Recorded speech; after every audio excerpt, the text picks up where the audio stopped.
A quick turnaround in Miami following the Nats' 7-2 win last night. Max Scherzer gets the call on getaway day against former Nat Dan Herron and the Marlins.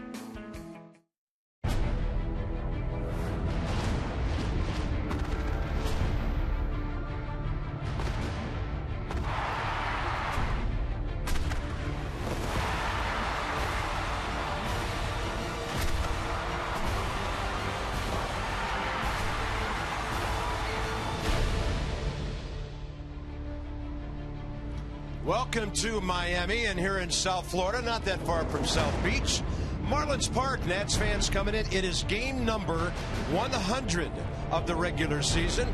The Nats are trying to win their 54th ball game and win a series here in Miami, which they have not done so far this year. Bob and FP, about a week and a half for some quiet times for Bryce Harper's home run bat.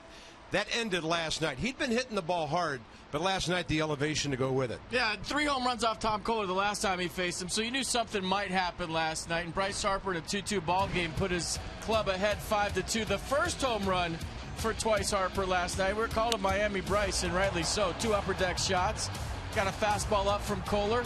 At a 2-strike count. It seems like he's had a lot of home runs at a 2-strike count. And the second one last night, they said it was 423. I'm not buying it. I think it was farther than 423. It hit at 423, but that ball was still on its way out of here. So Bryce Harper with home runs number 28 and 29 last night. He takes the National League lead. So last 3 games, 7 hits, the 5 homers, and this, of course, is against Miami.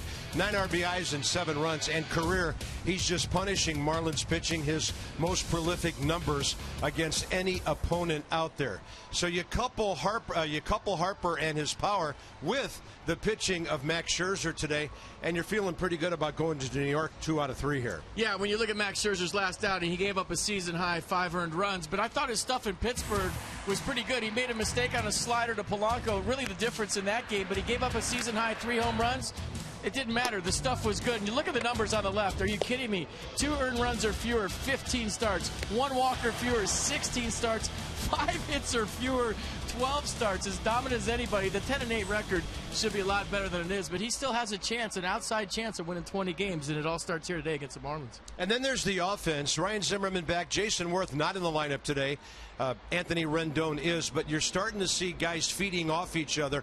And really now it's going all the way down to the number 7 or 8 spot where Michael Taylor has been profiting down there. Yeah, you have guys with quality at-bats, whether it ends in a hit or not. You got guys working counts. You got opposing pitchers that are having to really cut through a tough lineup. All of a sudden, Michael Taylor's been as good as anybody. So this is the squad. I mean, they're back together. The boys are back together. They're playing well. Speaking of the young man from Fort Lauderdale, now hitting .242, 9 homers, 41 RBIs. He's also stolen 11 bases. Last 4 games on fire.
Masson, brought to you by PNC Bank, for the achiever in you, and by USAA, proudly serving the needs of the military community for over 90 years. Another cloudy day outside, but it'll be nice, and 77 here in Marlins Park, where the Fish are 25-24. So we've got guys on the move, of course. Jonathan Papelbon in the division from Philadelphia to Washington. And it's interesting because the Nats are headed to New York. The Mets have added Tyler Clippard from Oakland, but also from within the division, Juan Uribe and Kelly Johnson. Those are deals you don't always see at the trading deadline. And then there's the Carlos Gomez situation where supposedly, Dan, he was going from Milwaukee to New York, but evidently the Nats will not be seeing that outfielder this weekend. That trade really just fell apart last night. The Mets thought they were getting Carlos Gomez, ended up not happening. And you talk to guys inside the Nationals clubhouse just about this in general, and they say, listen, we understand it's a business, but a lot of people think that we're just assets, that we're something that can be dealt here and there, and that it doesn't really affect us much. And we saw with Wilmer Flores last night, the Mets shortstop, how much it affected him from an emotional level. He started crying on the field.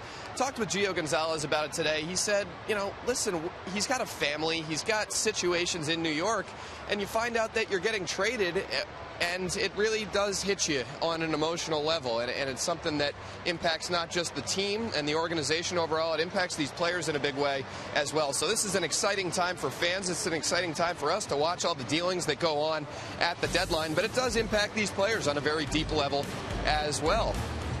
We've got Yunel Escobar getting ready for first pitch. Former National Dan Herron going to take the mound for the Marlins. Max Scherzer will oppose him. We're ready here in Miami.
In Miami, the Nats on the road, 25-27, trying to win a series.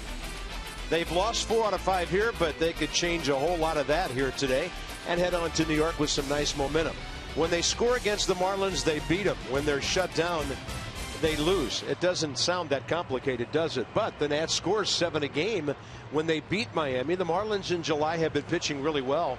And Dyson gave up that homer to Bryce Harper last night. First time their bullpen had given up a run in a long, long time. Max Scherzer, at least 4 batters struck out with no more than 2 walks in all 20 starts. Only pitcher with a longer streak since over a century ago was Curt Schilling between 2001 and 2002. Nats lineup, Wilson Ramos back in there today. He said well against Miami. Jason Worth is not in there. Clint Robinson goes cleanup. Bryce Harper bumped up to number 3. And of course you got a lively bat, Michael A. Taylor, down in that number 8 spot to take on Dan Herron. It'll be his 8th career start against the Nats. Yeah, 21st start of the year for Herron. You see the record, 7-6, 3.51 ERA, 84 strikeouts on the season. The fastball averaging 86. He'll cut the fastball at 83. And get this, he's only thrown the split 5% of the time this year. It's a pitch he threw 16% of the time last year. It's a pitch he's really relied on throughout his career. It's been his out pitch, but he's not throwing it as much this year, and he's had some success here at Marlins Park. 4-2 with a 2.83 at home this year. 3-4 with a 4.16 on the road. So the defense for the Marlins behind Dan Herron. Dietrich, Yelich, Suzuki the outfield. Echeverria, Prado left side. Gordon McGee right side. And Jeff Mathis behind the plate. So Jeff Mathis, first start of this series. He's the backup to young JT Realmuto, who had a base hit and an RBI in this series. Home plate umpire is sixth-year man Alan Porter. The crew chief Jeff Kellogg out at second base. First base side, Mark Ripperger, Ben May on the third base side. Anthony Rendon in this series on base 5 times, 2 for 7, 3 walks, and with that slow Herron delivery and an off-speed pitch, we are underway at 12:11.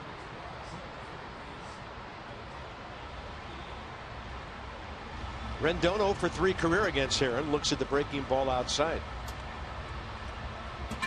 And there was some speculation that Dan Herron would be traded by today. His name is still hopping around all kind of South Florida Marlins rumors. Rendon hits the ball a long way to right center. A lot of room out there, and Ichiro Suzuki runs that ball down. That's about 395 or more where he caught that ball. You talk about an unfair ballpark to a lot of hitters that comes into play right there. Well, Anthony Rendon's been swinging it since he came off the DL. This ball's hit hard to right center field, and it just looks weird here when you watch a game and you see how far and how long outfielders run to catch baseballs. That ball was touched right there for a long out. And Anthony Rendon frustrated as he goes back to the Nats dugout. It's a home run in a lot of ballparks, maybe every one but this one. I think you're right. And we've heard this before, but there is talk of not only moving the fences in, but making them a little shorter out there. Here's Escobar, 1 for 8, 2 walks in the series. I mean, Dan Herron's given up 20 home runs this year, but most of those on the road. 14 on the road, 6 at home.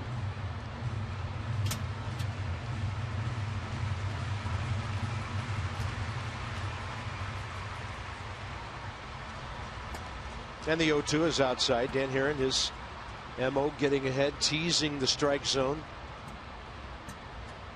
Career against the Nats, 4-3 with a 2.85 ERA in 8 games, 7 starts. Solid numbers. Last 2 he's scuffled though. He's 0-1 with the 6 in his last 2 starts. 15 hits in 12 innings. He's given up 8 runs. 5 of those via the home run. And those have been in his quest to win his 150th career game. Escobar reaching, 2-hopper. Adeiny Echeverria, 2 outs. Not everybody can hit the ball like Giancarlo Stanton and Bryce Harper. Maybe the only 2 guys not affected by a yard like this.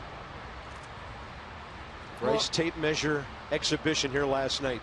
Well, knowing Dan Herron, he's not going to give in to Bryce Harper here. He always picks a guy that he's not going to pitch to. I'd be surprised if Bryce sees anything to the pull side to hit all day. 2 in the upper tank last night. The big part of the ballpark to left center. So if Bryce does see a strike today, it's going to be on the outer half, you'd think. Infield to pull. And the breaking ball is low. Bryce Harper, 2 career at bats against Herron. 1 for 2 with a solo home run. Doesn't every young player want to be like this guy?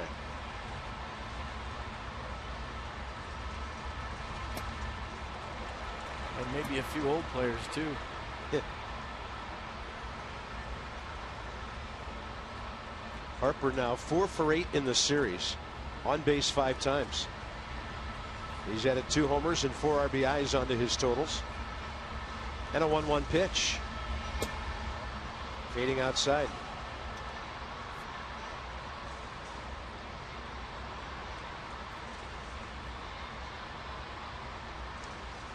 Striking fear into the heart of the Miami pitching staff. 2-1 pitch. Breaking ball, it was hanging. He bangs it. It's going to 1-hop the wall down there as Bryce gets one down to that 335 mark. Another extra base hit, his 54th of the year. Lucky is Dan Herron. That one didn't leave the yard. Well, I mean, he wanted this away. It was a location mistake. Look where Mathis is setting up, and he left it right down the middle. And the thing that's been so impressive about Bryce this year, amongst many things, is the fact that if you make a mistake, he's ready for it. He's never lulled to sleep when he thinks you may pitch around him. He was ready for the strike right there. He hit it. 2-out double. There goes a no-hitter. Clint Robinson will face Dan Herron for the first time.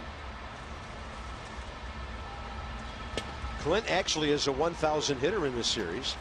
Came off the bench 2 nights ago and had an opposite field double. Checks in with a batting average of 273, 291 over his last 40 games.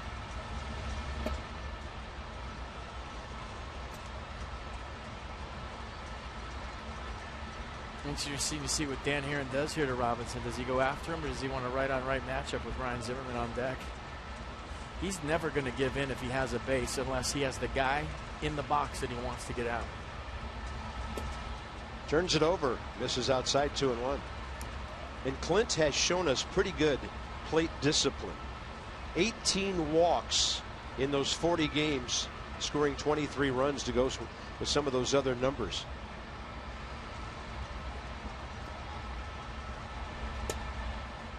Nasty pitch, he laid off, still got a called strike. Did Dan Herron. Little cut fastball here at 82. See the late movement. Good pitch.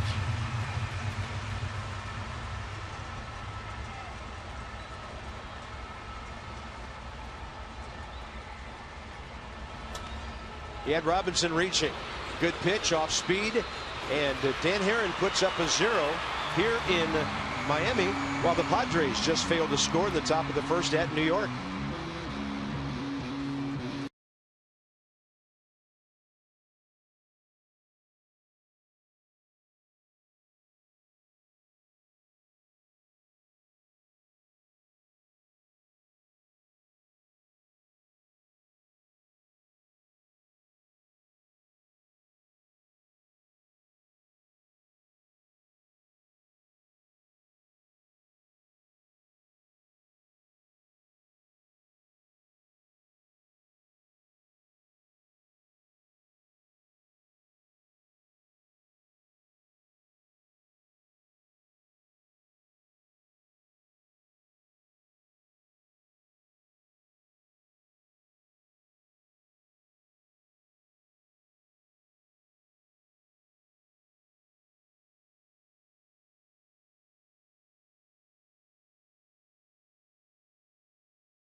Ballpark, and a couple of big kids in Nationals gear coming on in. Have a good day, guys. I can't wait to watch Max Scherzer operate against this Miami lineup. D. Gordon, 124 hits. He's tied for first in the league with Paul Goldschmidt. He has 5 triples, 4th in the league, hitting .349 at home, 2nd in the league, 33 multi-hit games, 4th in the National League, and he's doing it all. He's even in the top 2 in steals. And Max Scherzer makes his 3rd career start against the Marlins. A fastball averaging 94 for Scherzer this year. Gordon goes up swinging, and that's what you want from him. Fly ball. Clint Robinson, 1 hand, 1 out. Yeah, slider curveball change to go with the fastball. Last time out, gave up a season high 5 earned runs against the Pirates on the 24th in Pittsburgh. Received a 7-5 loss. Stuff was good though. Really just made a few mistakes. Paid dearly for him. Struck out 8 Pirates. Gave up 3 home runs in Pittsburgh last start. But the fastball command was good. The slider was good. If you remember that Polanco at bat, the battle, the 12 or 13 pitch battle, he finally ended it with the slider, and Polanco hit it out. That was really the difference in the ball game. And a fastball bolted in there in the inner half against Ichiro Suzuki. 3 for 7, an RBI, a walk in the series. So Ichiro's bat making some noise again. Nats came to town. He was 0 for 15. You knew that wouldn't last. And sitting at 2,901 base hits.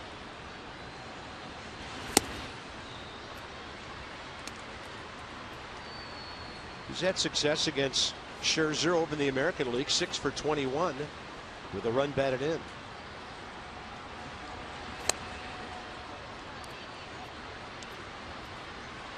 Borderline pitch, and it's 3-1. Pitch him away, play him away. Clint Robinson almost standing on the left field foul line.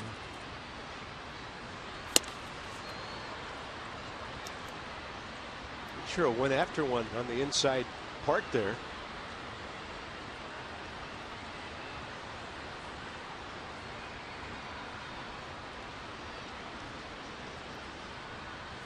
Scherzer took a little bit off. See him guide the ball with the bat, but it was a one-hopper to Ian Desmond. 2 outs. Max Scherzer right in the middle of everything in the National League and in some Major League stats. So a few more innings than Kershaw, second to Clayton in strikeouts. 195 opponent's batting average. Greinke's at 186, and 4 guys ahead of him in ERA.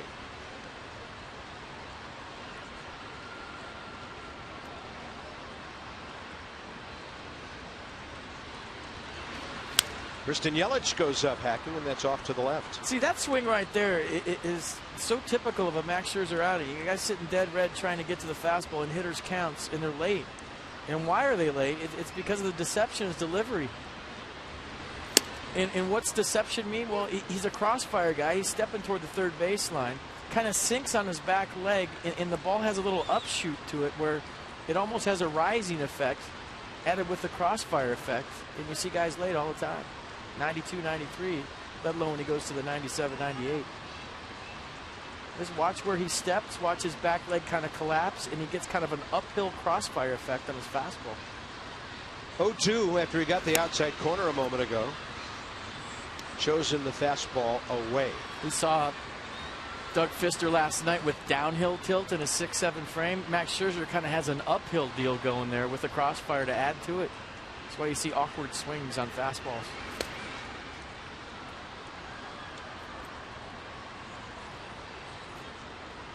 You see his landing zone right here, and Dan Herron's just to the right.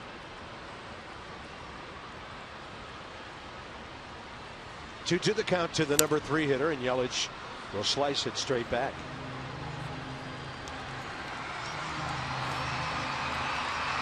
First career matchup between these two.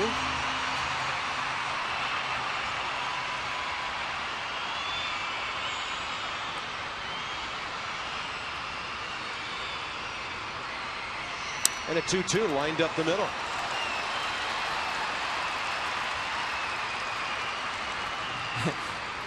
Just instinctively, I went to put a K in my scorecard there instead of a single. And that's what you're used to doing at a Max Scherzer start. Just writing a bunch of Ks in your scorecard, but a nice swing by Christian Yelich on the slider right there. Going right back up the box for the first hit of the day for the Marlins. I think he might have lost his helmet running. He got the slider, almost got Scherzer. And a nice catch. Kind of looked out at Scherzer. Good hands. Yeah, nice play. Here's Casey McGee.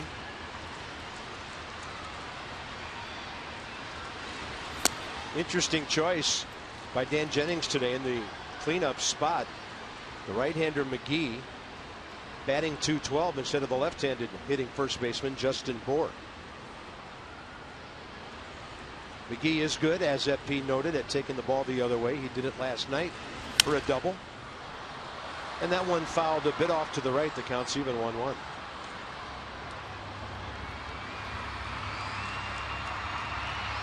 There's our favorite game, looking for Michael Morse. Still here. We played it all last night. He's still here.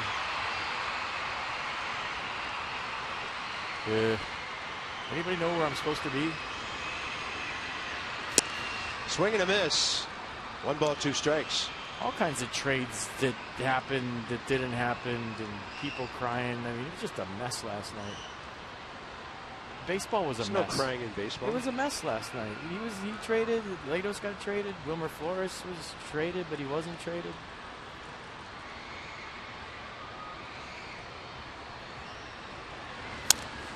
There's McGee with that opposite field swing. And the latest report we saw is that they're still trying to work out that deal with the Dodgers and the Braves, but some medicals, as they call them, regarding some of the Dodgers on the move, holding things up. But that's every trade always.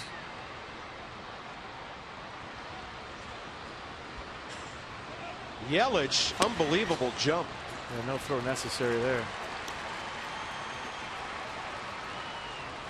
Well, we saw with Jordan Zimmerman on the mound, D. Gordon leave early and everybody yelling step off, but Yelich didn't leave that early to where Max Scherzer had a chance to step off, had his middle infield yelled it. 2-2 now to McGee. 0 for 1 career against Scherzer with a base on balls and a chopper foul. I just think, social media taking a beating for what happened in New York yesterday. I don't think it has anything to do with social media or the guys that reported it. I mean, that deal was done in New York. They went on the plane. Craig Counsell told Gomez on the plane, "You've been traded. It's finalized. It's set for physicals."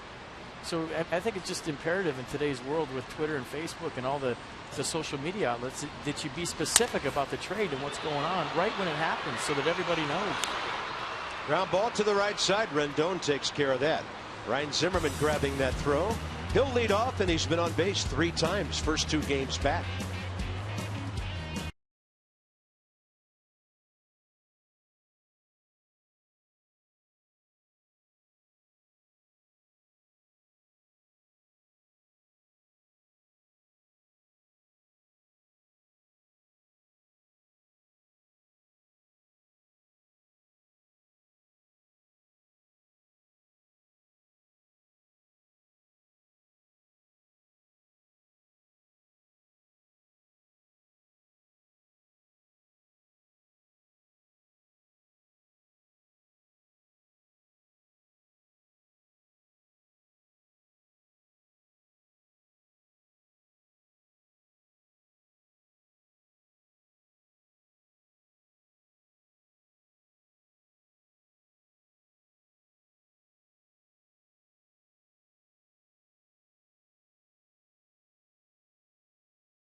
Second inning. Moment in history brought to you by University of Maryland, University College. And last year here on this date, Tanner Roark got his 11th win of the year. Drew Storen got his first save. With that win, the Nats went up 1.5 games in the National League East, and they never looked back. And oh, by the way, their lead today is a half game more than that. I'd like to read the moment in history, but I'm blinded by that thing to the right. Was there something on the screen? What?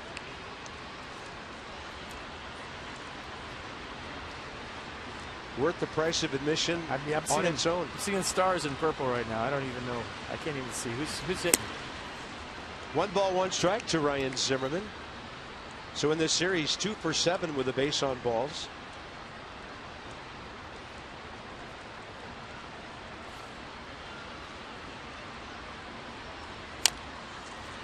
That is foul, still in the batter's box. Ryan not umpiring. He took off just in case, although he did keep the bat with him the whole time.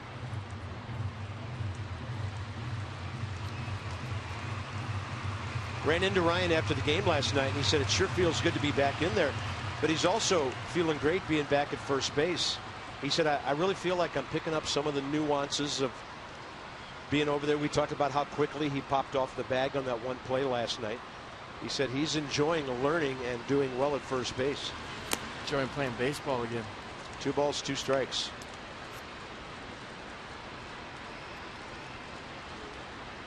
Look at that, 302 career leading off any inning.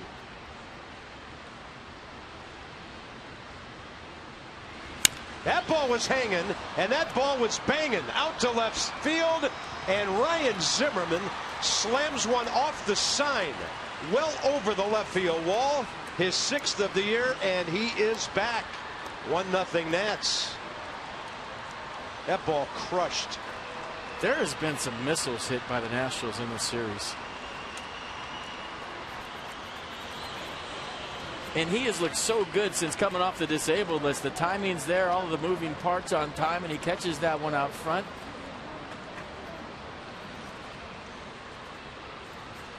And ruined somebody's lunch in the Clevelander. That is home run number 100 for the Nats in game number 100. Now Ian Desmond steps in, takes a strike.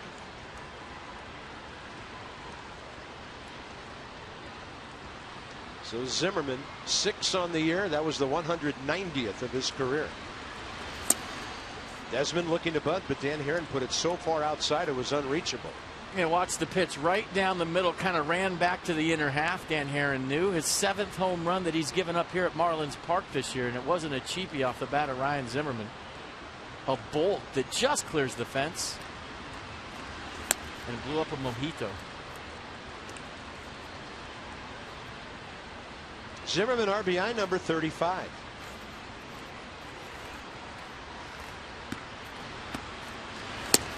All right, I'm going to guess the hit speed. Let me go first on this one. It's tied at 1 this year, I believe. I'm going to say 104. What do you got? I'm going to go 102. All right. That ball was crushed, though. I kind of like your number. We'll see. I think it's Bush League to go 1 under. Yeah. What you guess, so I'm going 102. Oh, well, you got it. Okay. You know, any wise guy can go, oh, yeah, I'll go 103. No, that was a good guess. You nailed it. 2-1 you. This is not The Price is Right. If you go over, it's okay, as long as you're close. Closest wins. It's like horseshoes and hand grenades. 2-2. And Desmond strikes out. Ian, for the 5th time in the series, down on strikes. He's 1 for 9. Next 2, Ramos and Taylor. Washington, D.C. Lexus dealers, they're donating $250 to the Children's National Health System for every home run a Nats player hits this season. It's for a wonderful cause, Lexus, the pursuit of perfection. So Ryan Zimmerman, $250. Yeah, you like to have power at the corners, don't you? Big time power there. Wilson Ramos 0 for 3 here Tuesday with a sac fly. Dan Herron drops a breaking ball in. Wilson against a former battery mate. 2 for 4 with a double and an RBI. Dan Herron just gave up his 21st homer of the year, by the way. And as FP mentioned earlier, 2/3 of those on the road.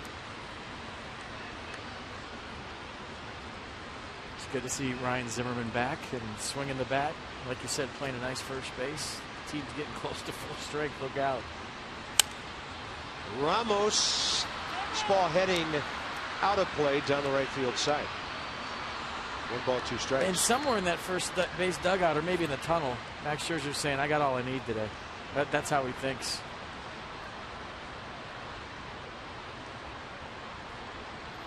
Yeah, he's got all he needs, and Ryan Zimmerman got all of that one. Nats trying to get the season series back a little closer. Marlins lead at 5-3.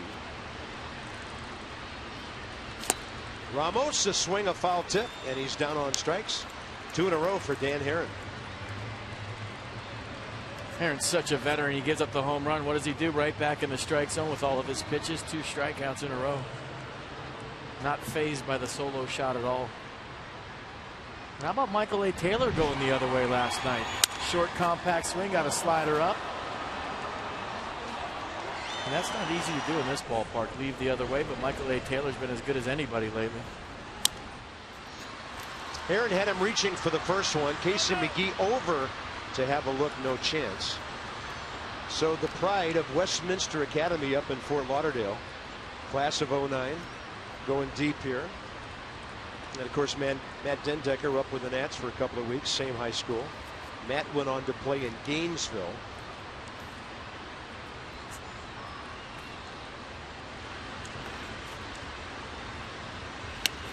Lays one down. Herron was going the other way. No contest. No throw. Base hit. How about that? A blast and then a bunt. Turns the lineup over. Nicely done. And you called it. That's why Ian Desmond was thinking about the bunt, because of the Dan Herron finish. You see Prado deep. Herron finishes toward the first base side every single time. So if you can get it down with a little bit of direction, and Michael Taylor does a nice job. He's had trouble getting that toward the line. But that time just enough for a 2-out base hit bunt. Nicely done. Scherzer coming in, 9 hits on the year. So the Nats 3 out of 8 already. With a Harper double, a Zimmerman homer, and a Taylor bunt hit. So Michael A. Taylor now 6 games in a row.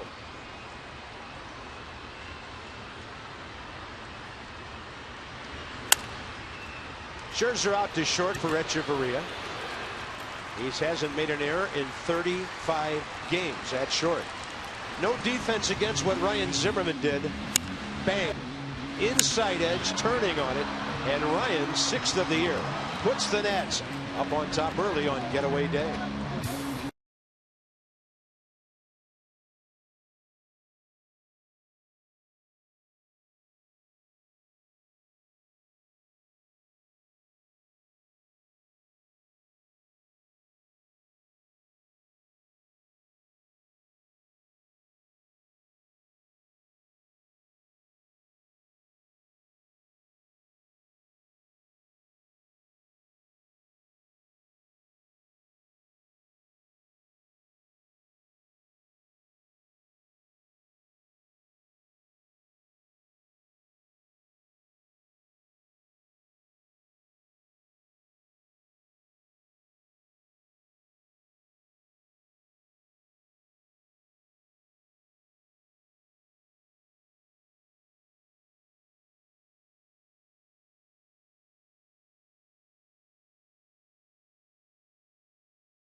Swing. And when those moving parts are slow and early, that's when he can carry a club for a month or so. Sometimes he gets a little quick with these moving parts, but right now, coming off the DL, everything's slow and early. And I want to show you his swing from the side in slow motion, so you see the hands moving, the leg kick, the foot's down early, catches the off speed out front. He's always been a good off speed hitter. But let's show you from the front too, and how early he starts his leg kick and how slow it is. And now real speed. Smooth, head's not moving. So guys that have a lot of moving parts, they're either hitting 500 or they're hitting 200. And Ryan Zimmerman right now, with all of his parts on time, his load with his hands, his leg kick, nice and slow, nice and early, catching the ball out front, that was perfect. And he's looked good since he's come off the DL. You would think it would be the opposite, that he lost his timing while being away for so long, but it's perfect right now. In a way, it reminds me of Ryan in spring training. Steps out of his car and just starts hitting. He's usually a very quick starter when he's been off for a while. But, you know, down there you're facing pitchers working on things, and now here you come back 2/3 of the way through the season facing pitchers that are all geared up and have been for a couple of months. Makes it more impressive. Like the series Martin Prado's having. 4 hits, an RBI, a walk. Scherzer goes breaking ball on 0-2.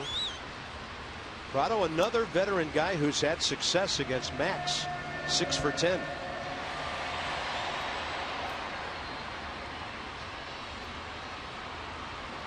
Target in. Means fastball in. Good job of jamming him over by the dugout, and Escobar is under it for the first out, 2nd inning. That's a good one in Nats Park, August 14th. Zach Brown Band's going to be there. Don't miss the only DC show, their Jekyll and Hyde tour. Great seats still available. Get your tickets today at nationals.com/Zach Brown Band. Wish we could go. Left-handed batter Derek Dietrich is next.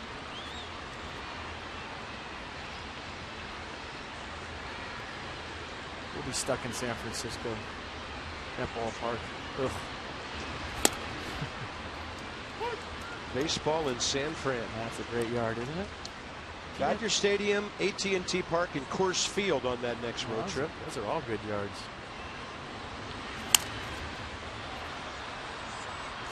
No balls, 2 strikes.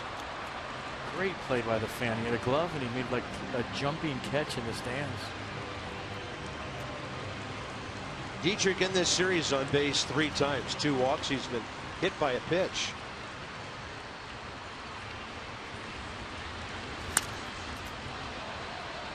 Hitting about .345 now, his last 15 ball games. 26-year-old infielder from Cleveland originally. And he came here, by the way, in a trade with Tampa Bay for Yunel Escobar 2.5 years ago.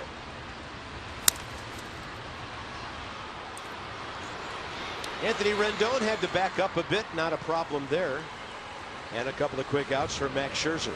It's time for you to tweet your strongest fan photo using hashtag NatsCouchCam, and you just might see yourself in an upcoming broadcast. That's brought to you by T-Mobile. They're kind of sitting on the couch. Front row. Shortstop Adeiny Echeverria in the number 7 spot today with Mathis batting 8th. Echeverria, a couple of hits, couple of RBIs in the series.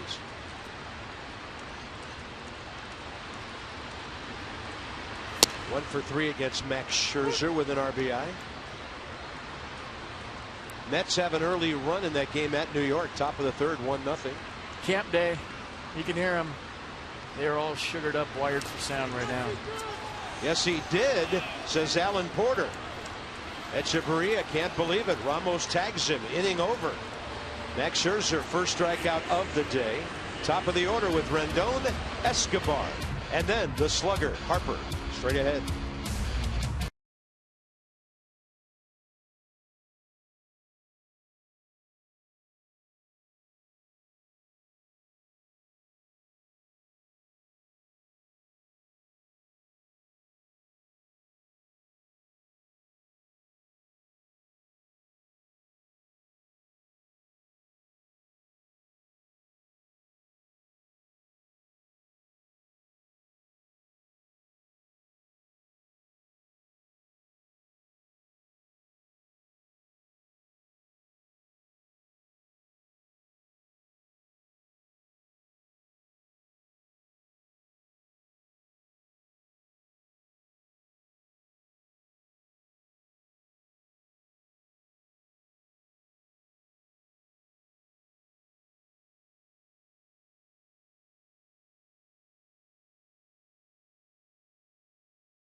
Warm, muggy, but cloudy day here in Miami.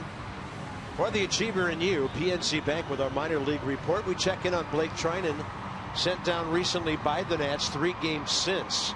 So nothing on the scoring column. Couple of hits in over 6 innings. 10-1 strikeout to walk ratio. It's a piranha. And Blake Trinan eating up some hitters at AAA right now. Careful, kids. Those are all piranhas. Rendon, Escobar, Harper, top of the 3rd.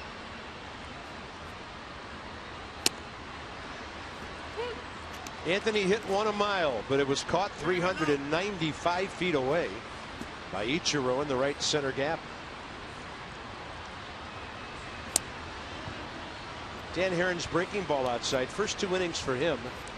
36 pitches, 24 strikes. It's being reported that David Price has been traded to the Blue Jays.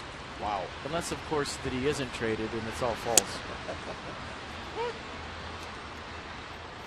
It's funny, somebody told me last night, Toronto, after they picked up Tulowitzki, might be the first team in a long time to go to the World Series without really good pitching, thanks to their lineup. But if that's the case, now they've got some pitching. Herron trying to run it back to the outside edge. It just stayed away. How about that lineup?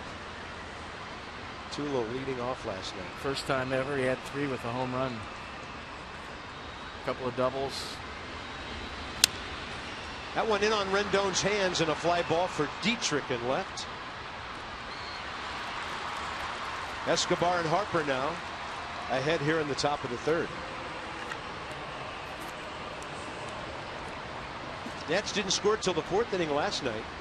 So that run on the Zimmerman homer last time, only the 4th run the Nats have scored in the first 3 innings total on this road trip.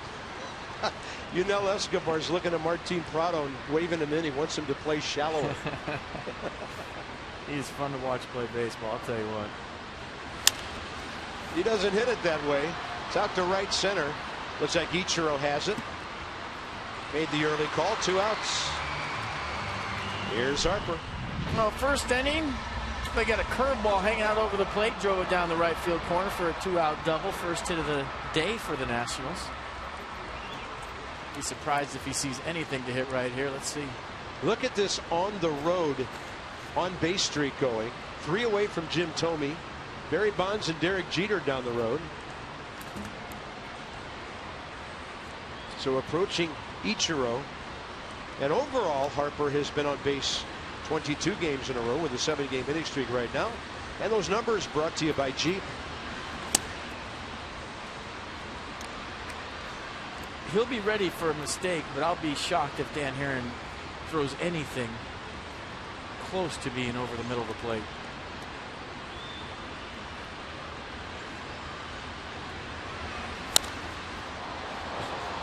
Wow. We don't usually measure foul balls, but that's way up there. If that wall wasn't there, that's all the way back to the hotel. Not sure the campers thought they'd get one today. Little cut fastball. Bryce hits it right over his dugout and hits the top of the pole to the entranceway.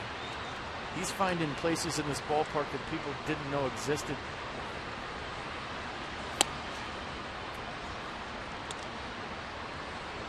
Just like Giancarlo has over on that left field side, on that big walkway up there above everything. Start eating your Wheaties. Yeah, so that kid wants to challenge for a triple crown, evidently. 2-1. Off speed, ball 3. Bryce, by the way, with that extra base hit, is 54th. Ties Nolan Arenado of Colorado. Todd Frazier leads the league in extra base hits with 58. He's been a doubles machine for Cincinnati. 3-2.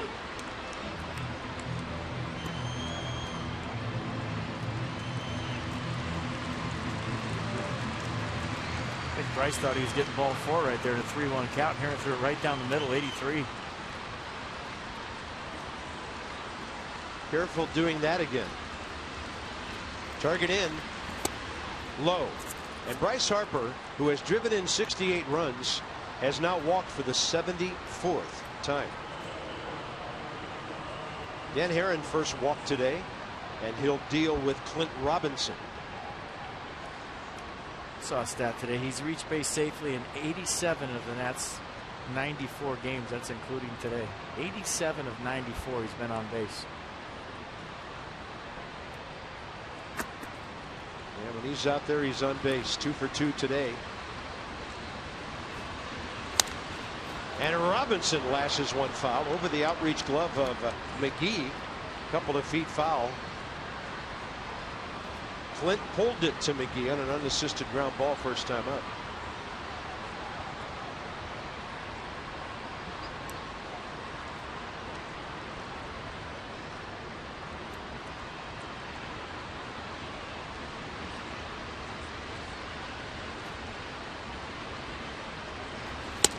I thought Ray Knight made a great point about Bryce and Nats Extra pregame today. He said to win a batting championship, you got to hit in that 335 range, 340 maybe. To do that, you have to basically have at least one hit every day and then gather your multi-hit games when you can. But it's such a hard thing to do, and Bryce now 100 games into the season is about halfway between 335 and 340. For him to win a batting championship, he has to keep taking his walks and not try to do too much. Yeah. That's the key. I mean, a hit a day, then he's got a 162-game hitting streak. But, I mean, the big thing for him is what we've seen all year.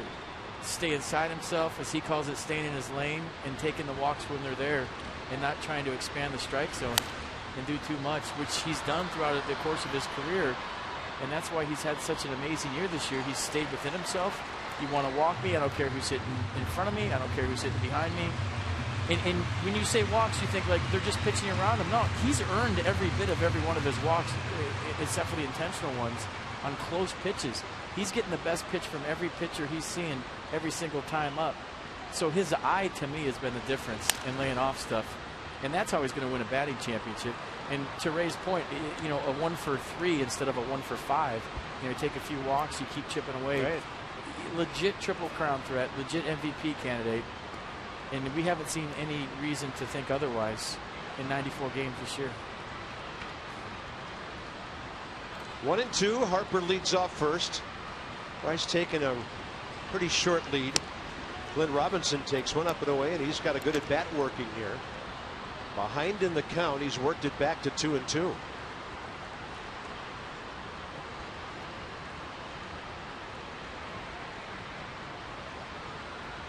A guy 30 years of age with a lot less playing time in the big leagues than the kid standing on first base. Robinson out to right center. Who's going to make the call? Ichiro, the right fielder, will take it. The Nats have stranded 3 runners, but they've had at least a runner in every inning, leading by 1.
A lot about pitching over the years, but he's learned a thing or two about leadership, and he says that Torrey Hunter, the veteran outfielder, was huge for that regard. The two played together in Detroit the last couple years, and Max told me the other day that Torrey Hunter was the ultimate clubhouse leader. He brought everyone together, he kept the mood light, he was a big jokester, but he also played the game harder than anyone on the field.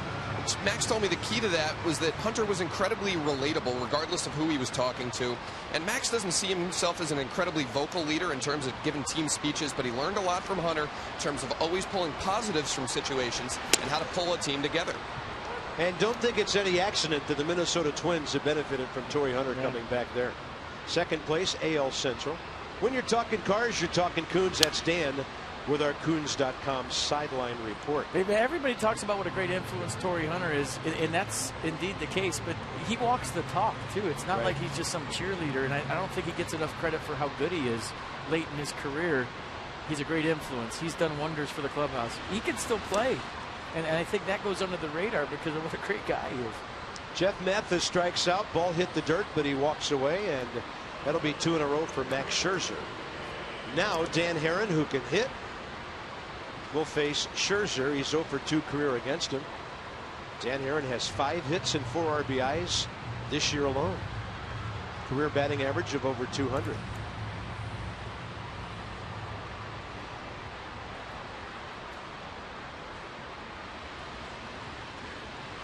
I think they should just have doctors come out and announce trades now. Whoever the team doctor is, just step to the podium and say, we'd like to announce a trade. Everybody's cleared. Everybody's hips looking good. Yes. I mean, forget the GMs and managers and even the players. Just have doctors announce it. 0-2 with 1 out. Because then you know it's official. Scherzer makes quick work of Dan Herron with his 3rd consecutive swinging strikeout. And that will bring you Toyota Case for Kids. The Washington area Toyota dealers want to help children and families by making a donation of $37 to the Children's Inn at NIH for every strikeout by Nats pitcher this season. First time through the order, the Marlins go 1 for 9 with the Christian Yelich 2-out single first inning. D. Gordon on the first pitch. Scherzer threw, hit a fly ball to Clint Robinson in left. 2 pitches he has seen today, and he's 0 for 2. Ian Desmond takes care of that. So to the middle innings. Ryan Zimmerman, remember that batting average leading off an inning? He went yard last time.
Oh yeah, Ryan Zimmerman.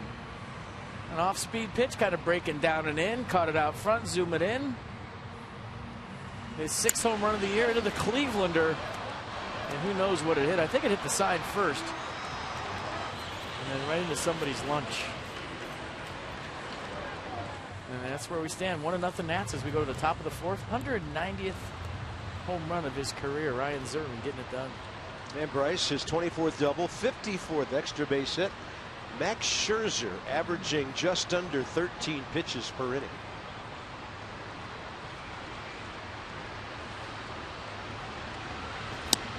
So Ryan Zimmerman now against Dan Herron, 2 for 8 career. And on his return in the series, 3 for 8. Way inside, 1 ball, 1 strike.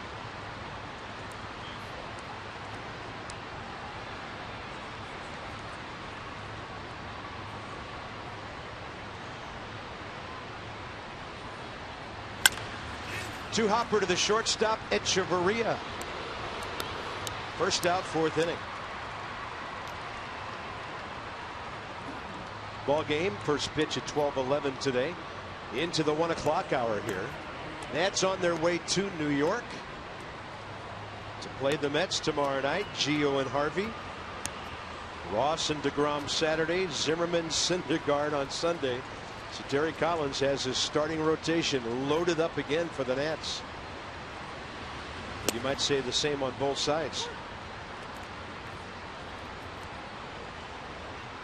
Mets will have the Padres here, or rather the Marlins will have the Padres here. Did you see the rare trifecta in New York today? All three tabloids had crying shame as their headlines. Oh, with Wilmer Flores? Yes. Terry Collins, he said, somebody said to me, your shortstop's crying. He said, why? And he said, well, I guess he found out he just got traded. Terry Collins said, there's a lot of times when I've been crying in the third inning and nobody came to take me out. Somebody told Wilmer Flores in the on-deck circle they're reading on Twitter on their phones. Isn't that great? I don't know if it's great, but no, I thought Terry Collins, who I've always been a fan of, reached legendary status last night with his presser after the game. That was fantastic. 2 balls, 2 strikes. Ian Desmond looks at a fastball away. Terry Collins says, why would I take him out of the game? Nobody told me there was a trade that was official.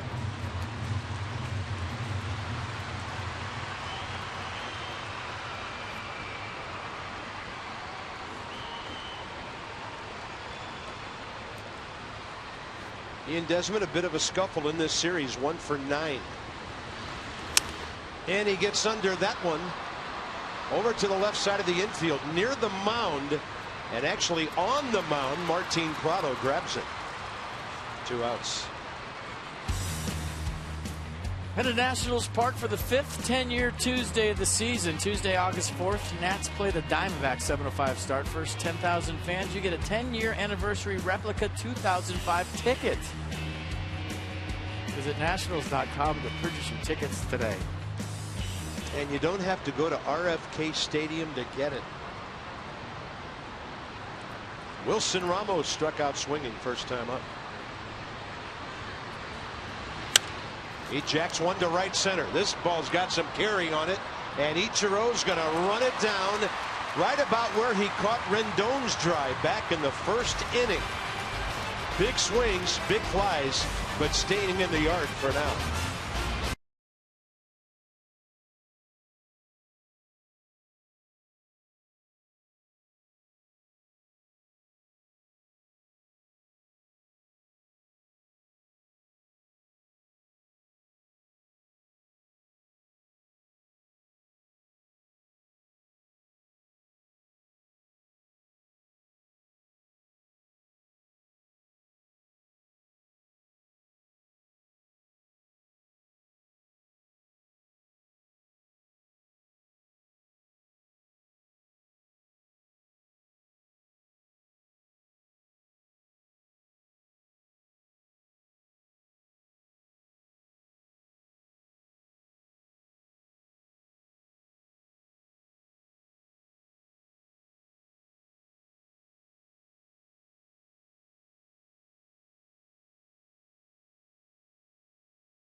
The matchup, Park Avenue in New York, and then over to Queens, where Gio Gonzalez, who's 8-4 and 9-4 career against the Mets with a 2.88 ERA, takes on Matt Harvey. Harvey 9-7. The Nats have already beaten him once this year. He gave up 4 earned runs in 7 innings July 20th at Nationals Park.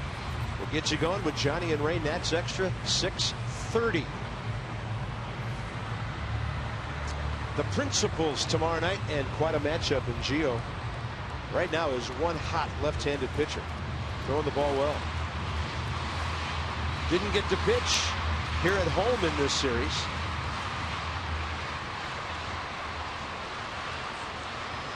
Here's Ichiro, bottom of the 4th against Max Scherzer. We got him to ground out to Desmond first time up. Breaking ball stays outside. By the way, that was a 10-pitch inning for Dan Herron. His first 1, 2, 3 of the day. Good-looking Scherzer fastball, Ichiro late.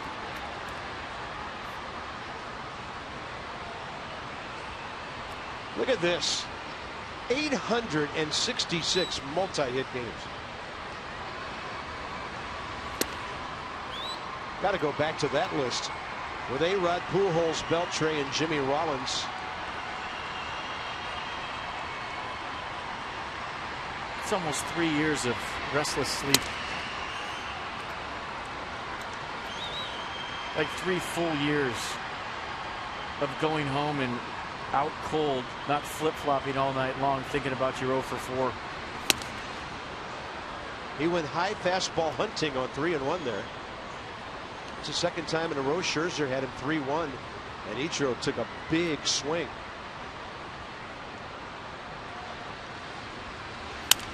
Now he guides one to the left side for Escobar. Max Scherzer, a couple of long counts against Ichiro, but he's retired him twice, and that'll bring in the only Marlin with a hit so far, Christian Yelich. Yeah, 44 pitches for Scherzer, and if you're going to swing early in the count, that's fine. It doesn't mean you get away from your fastball. You just locate it and get some early outs, get some quick outs, let you go deep into a ball game. If you remember last time out for Max Scherzer, the pitch count was a problem for the first time in a long time. He ran that thing up against the Pirates, or they ran it up. I think he was at 100 after 5 last time.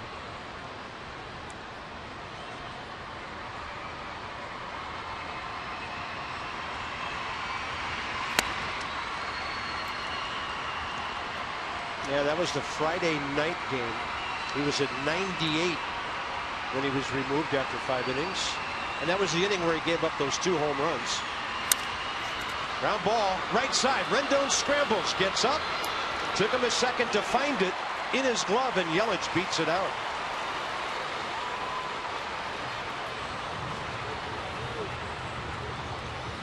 Boy, Christian Yelich can really get down the line. Matt Williams has a question.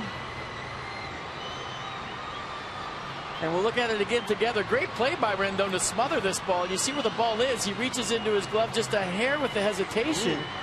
And a strong throw. And from that angle, it looked very close. And I don't think they're going to challenge. Yeah, just as we saw that second replay that showed it maybe closer than we first thought, Matt Williams gave the safe sign to Alan Porter. Next up, Casey McGee, 1 on, 1 out.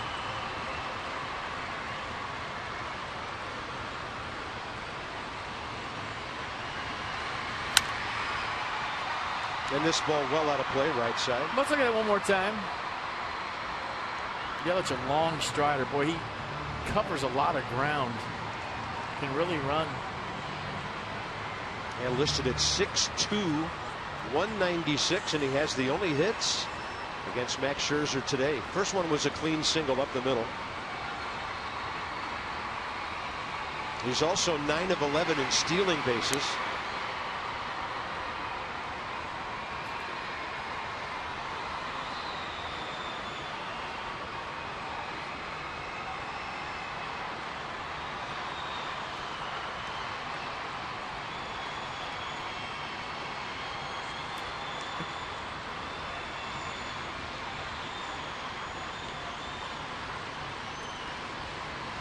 Long hold here. Sometimes hitters won't let it go that long without asking for time. Casey McGee didn't, and the count goes 0-2. Nasty changeup at 84, bottom drop down. Great looking pitch on the Mercedes-Benz pitch track. A ballpark full of campers making tons of noise there.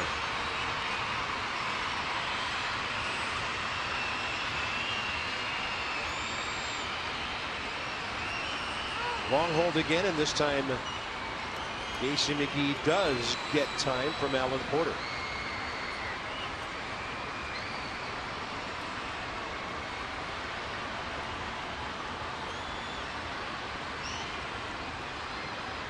Max looking for a ground ball here. Now, after the lob over, he gives Yelich the better move. I'll throw that lollipop throw over and hoping a runner thinks he's got the thing and kind of has a phobia throwing to first, and then he'll shoot one right on the bag after that. But I think word's gotten around the league that that's how he rolls. Scherzer almost threw it away, and a great pick. Backhand side by Wilson Ramos.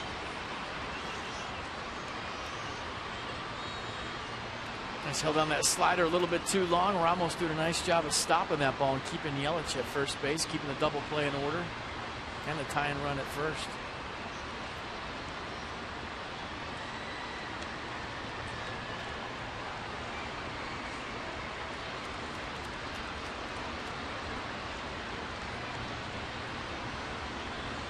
One-two, and he had him reaching for an unreachable breaking ball. Fourth K for Max Scherzer, 2 outs. He'll crossfire the fastball into guys, and then he'll crossfire the slider all the way across the plate. So you see so many hitters bailing on the slider. Watch McGee's front shoulder fly out. He's thinking about the fastball in. Scherzer goes to the other side of the plate with the slider.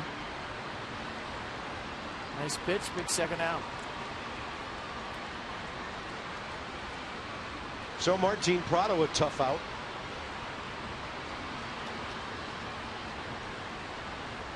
Fouled out to Escobar. First time up over third base way.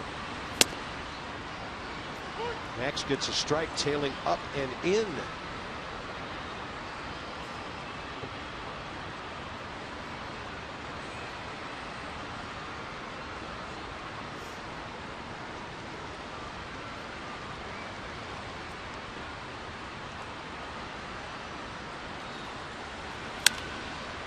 In the air, Bryce Harper in right. Max Scherzer gives up an infield hit on a very close play. He's been outstanding as usual through 4. It's our Honda do-up now for the top of the 5th. Scherzer after Michael A. Taylor, used to be a shortstop here in high school up the road in Fort Lauderdale. It's our Honda do-up. Taylor, Scherzer, Rendon.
The kids here on camp day in their colorful t-shirts all around the ballpark. It's a festival. It is. It's a very happy day here at Marlins Park with all the colors. Very nice. Blue shirts, fluorescent, yellow, orange, pink. It's just like one big rainbow with a ball game going on in the middle.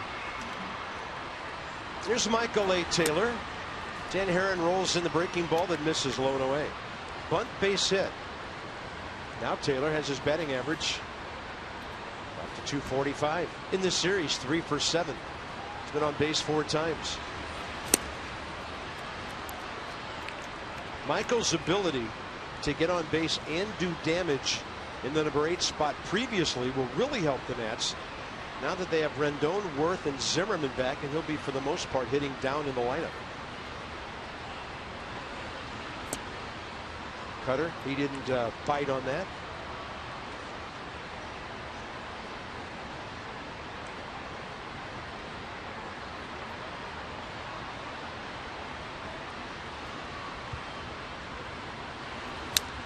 Saw a pitch up, and the count even at 2-2. His swing is so lightning quick right now.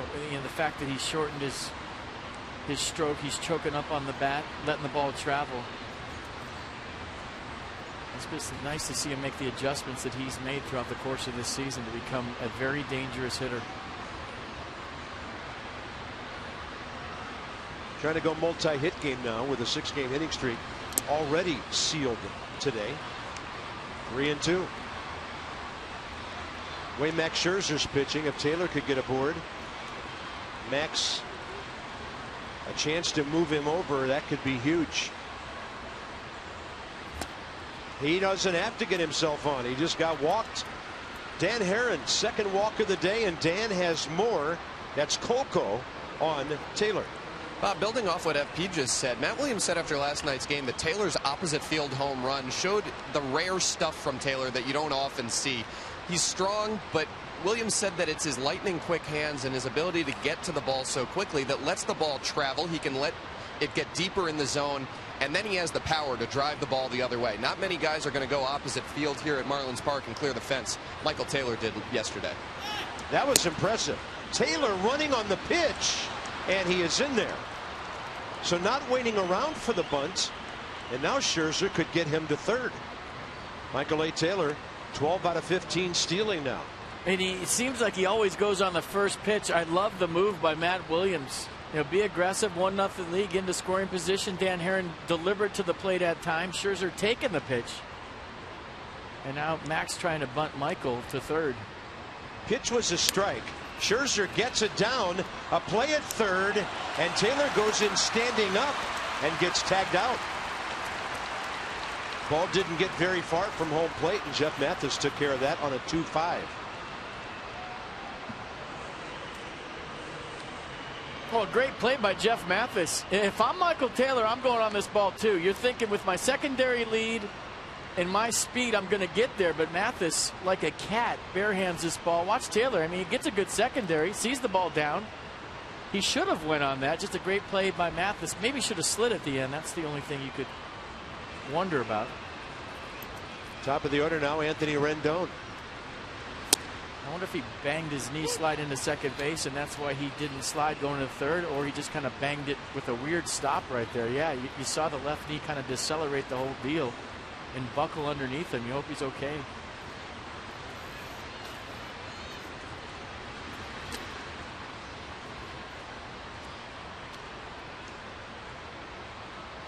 Rendon, 2 balls in the air, 1 deep to right center. Last time to medium left. He's 0 for 2 in the series, 2 for 9.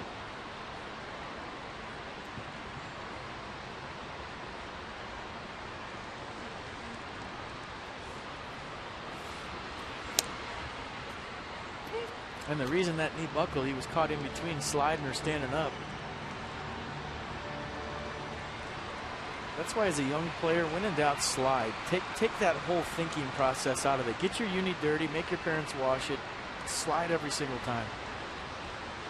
1-2 with 1 out, and Rendon takes a Dan Herron fastball that just missed, and Herron wanted that call. You could tell by his reaction.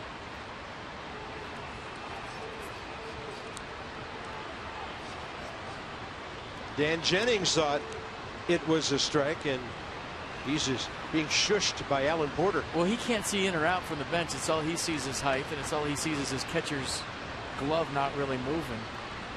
Very close on the Nissan pitch track. Rendon. It's a little pop fly to the right side for D. Gordon. That'll be the second out.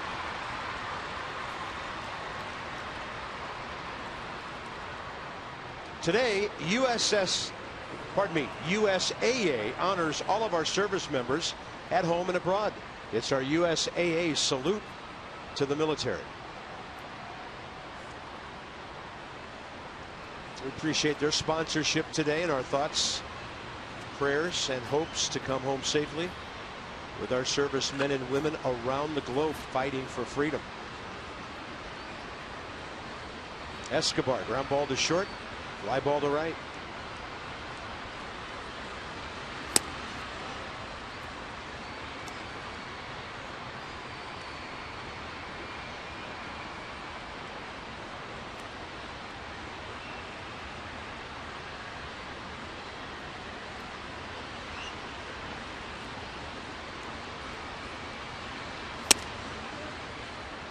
You know, how do you hit off a guy like Dan Herron? What's your game plan? First thing is elevate him. Get something that starts around your letters or your belt if you're lucky. That's the pitch you want. And eliminate one side of the plate. He's a guy that goes in, out, up, down. So you're either looking away, looking in, but you're always looking up. Anything belt high is what you want to get off a good swing off against a guy like Dan Herron. But he's a guy that's going to pick. And he's going to use both sides of the plate. He's going to pitch to a corner, then try to expand, whether it's in or out. But it's hard as a major league hitter to cover both sides of the plate, regardless of velocity.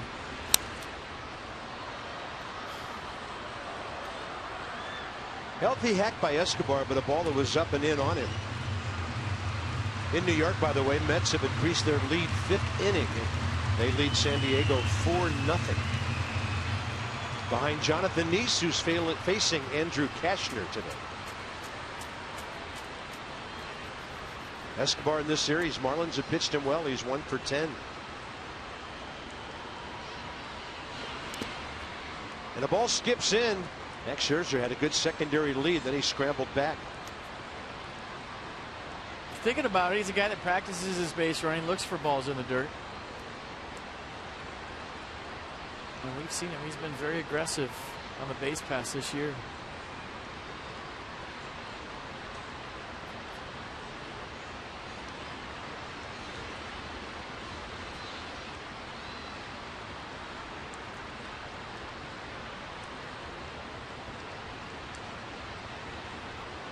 One nothing Nats, top of the 5th.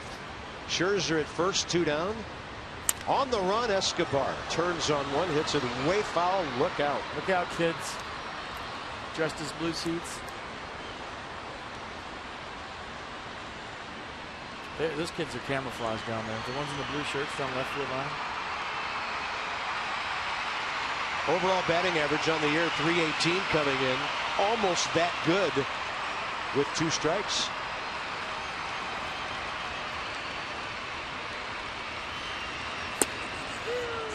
Oh, Alan Porter thought about it for a while. Made the call. Escobar unhappy. Flips the bat and the helmet away in the top of the 5th. Over. This will be an interesting replay. Well, it looked like it was away initially, and Pitch Track thought it was down and away, and so did Yunel Escobar. He's letting Alan Porter have it. Nats have stranded 4 runners. Pitchers benefiting from a nice strike zone right now.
Welcome back to Marlins Park, where it's Nickelodeon gone wild as we go to the bottom of the 5th inning. 1-0 Nats. Well, they just told them all to scream, and they did, and I cannot hear. As promised earlier in the game, we have selected the Danish Strong fan photo. Oh, tweet your strongest fan photo, hashtag Nats Couch Cam, and you just might see yourself on TV like these guys. Dave Shepard, thanks a lot. That's brought to you by T-Mobile. Oh. I want whatever they're eating, because they are all wired. Bottom of the 5th inning, no swing, says Ben May. Derek Dietrich, the hitter, who hit a bouncing ball to Anthony Rendon first time up. Max Scherzer, 54 pitches, 40 strikes. Right before that one, 2-0. Curtis Granderson hit a 3-run homer in New York to take that Mets 1-0 lead and make it 4-zip. 93 with the gas on 2-0. I'm telling you, the way Max Scherzer thinks, he's got enough runs today. In his mind, that's all he needs.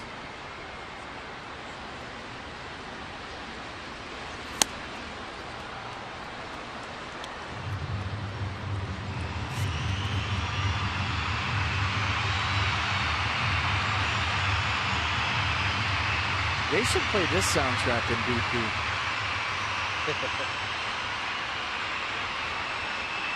2 balls, 2 strikes. Did you see all the press that the Marlins batting practice music and/or sound effects got yesterday around the country? I heard a lot about the and/or sound effects. I don't know. The roar of the speakers. See what New York has in store for us tomorrow. All right. Fastball is up for Max Scherzer, 3-2. No batting practice today, so. I had nightmares of a giant Kenny G, zombie Kenny G, coming to get me with a saxophone last night. Scherzer pulled the string, and Dietrich a good job to stay alive.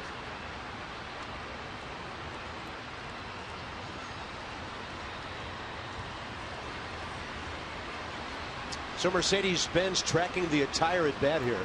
You can see Max jersey just soaked through here. 77 degrees indoors at Marlins Park. Humidity up.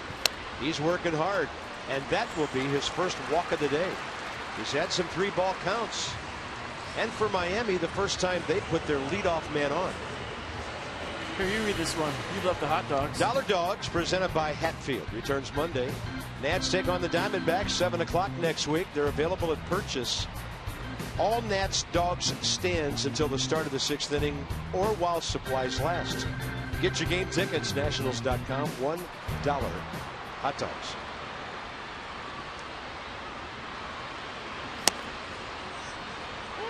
Echeverria swinging strikeout in the dirt first time up. I think if you're going to beat Max Scherzer when he's on, you have to be creative as a manager and try to manufacture a run, however that is. Whether it's steal a base, hit and run, bunt and run. I mean, make stuff up, because when you have one of the elite pitchers in baseball that is dominant as Scherzer, when he's locked in and he's on his A game, you have to find ways. And it's not going to be the conventional style. Even at the bottom of the order, you think? Wherever. Okay.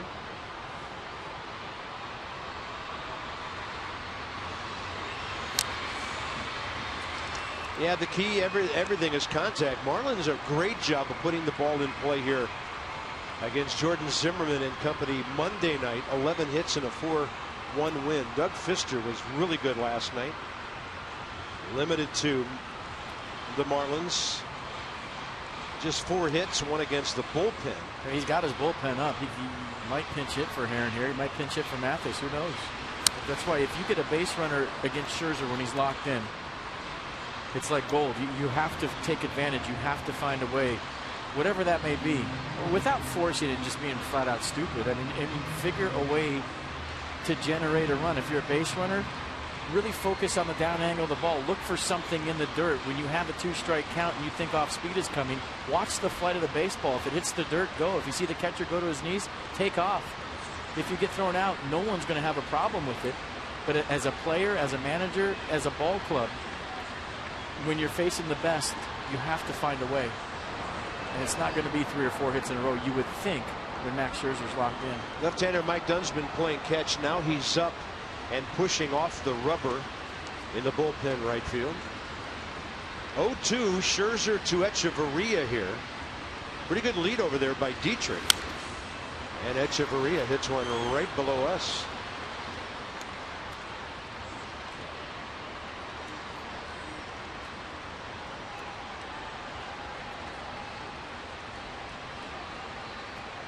Dan Herron doing a nice job so far.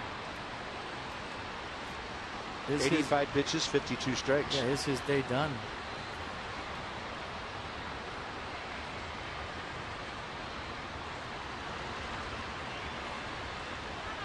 See, if you're Dietrich right here at first base, in an 0-2 count, you're looking for that slider in the dirt. That's all you're thinking. Once you get your sign, it's not a steal sign. Now you're focused on release point of Max Scherzer, and you're looking for down angle of the pitch in a way to advance. He's holding, broken bat grounder. Desmond, Rendon, and Echeverria called out at first. Nats turned the whole thing, or was he safe? I think he was safe. Yeah, he called him safe. Looked like he was going to easily beat it. I got a little confused by Mark Ripperger's sign there. And Rendon makes it pretty close, but the speed of Echeverria, and you see Ryan Zimmerman trying to cheat, come off the bag a little bit early to get the call. Yeah, Ryan's going to steal a few of those. So 6-4. Speedy guy at first again, and here's Jeff Mathis, the catcher.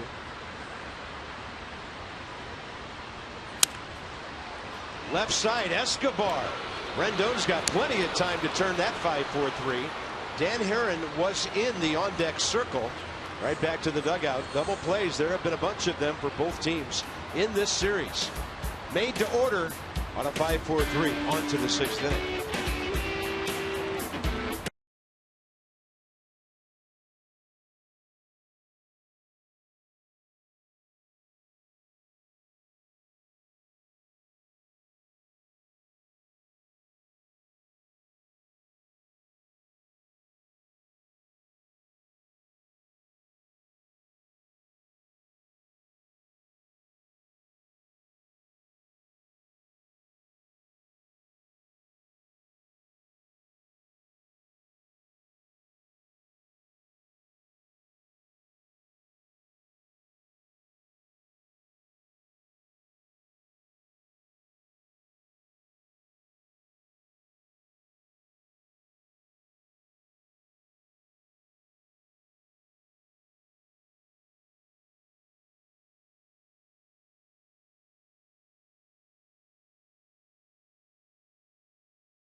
Bryce Harper ranks among the league leaders in terms of pitches seen per plate appearance.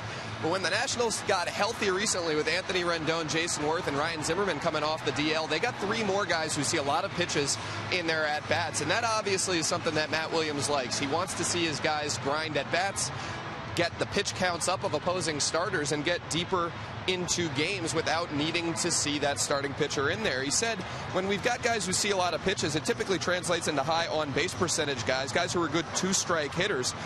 Means they work at bats, and if we can string those type of at bats together, you can get extended innings. With Zimmerman back, with Worth back, with Rendon back, the top of their lineup grinds at bats against starting pitchers a little bit better than the group before, and Matt Williams likes that a lot. Yeah, huge over a period of several innings. Bryce Harper, off-speed pitch. Ichiro's been busy. Takes that one in right center for the first out, 6th inning. Bryce Harper, first time he's been retired since the first inning last night. So Nats box Harper a first inning double. Zimmerman leadoff homer in the second. Since then, a Michael A. Taylor bunt hit. And walks to Harper and Taylor, the extent of the offense. Do you remember Jason pitching a fine game? Do you remember Jason Worth's first year in 2011 here? He was the only guy in the Nats lineup that worked the pitcher. And when you have one guy in the lineup that's going to go deep into counts and make guys work, it just has no effect. But now you add 3 or 4 or 5 guys that are going to go deep into counts, not afraid to hit with 2 strikes. That's when it starts to work. And you're seeing that now again with this ball club getting back to full strength. And if I'm a pitcher, okay, this guy just made me throw 7 pitches. Oh, the guy on deck's going to make me throw 6 pitches. You know, there's not a lot of first pitch hackers and a lot of first pitch outs in this order now. So you know mentally going into that game, you're really going to have to locate your pitches and grind on every single pitch.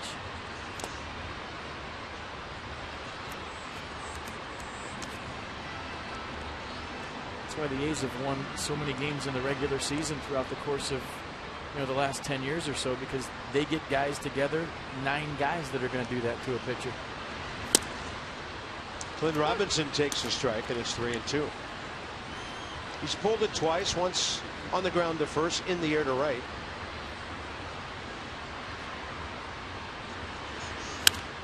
This one out of play left side. Another good at bat. I mean, he's making Herron work. Pitch count up. 3-2 foul balls. And whether it's the guy in the box, somebody benefits from the long at bat. The guy on deck, guy in the hole, sometimes the guy doing it. Robinson slams it right to Casey McGee. 2 outs. Bringing in the difference in the ball game, Ryan Zimmerman.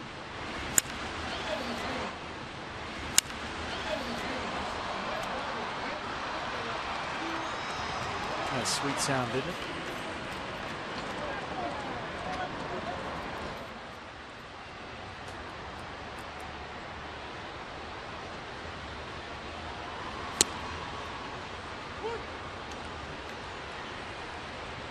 Said his feet are feeling great.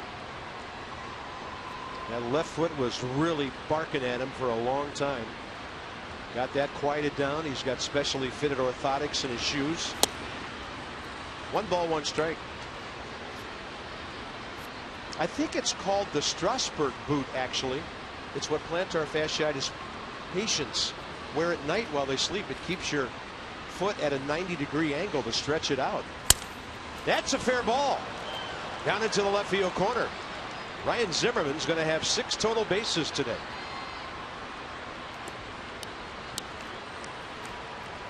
A 2-out double down the line. Bat died a hero. Sound like he broke his bat. Maybe off the end. 14th double of the year for Ryan.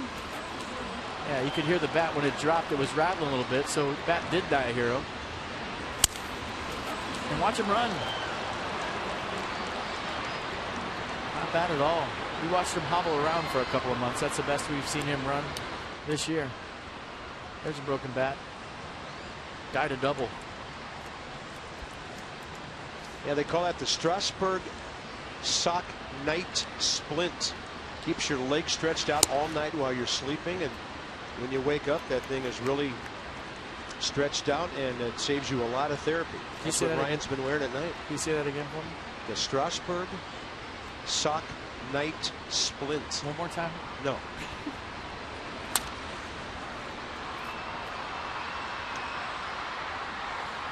I'm not even trying.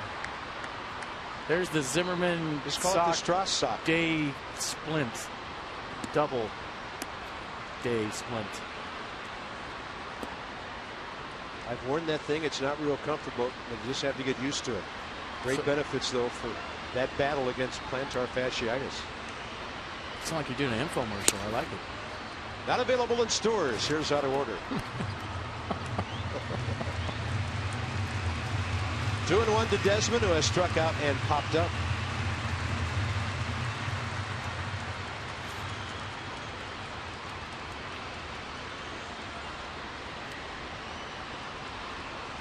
Ian Desmond, 32 RBIs on the year. Dan Herron throws 86 by him.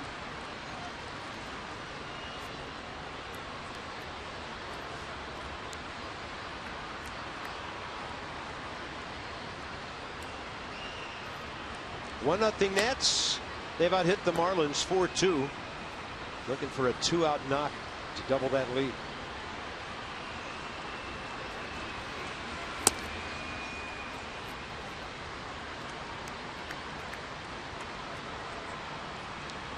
So Ryan Zimmerman, most of the offense, 2 of the 4 hits. And in his comeback series, he's 4 for 10 with a base on balls.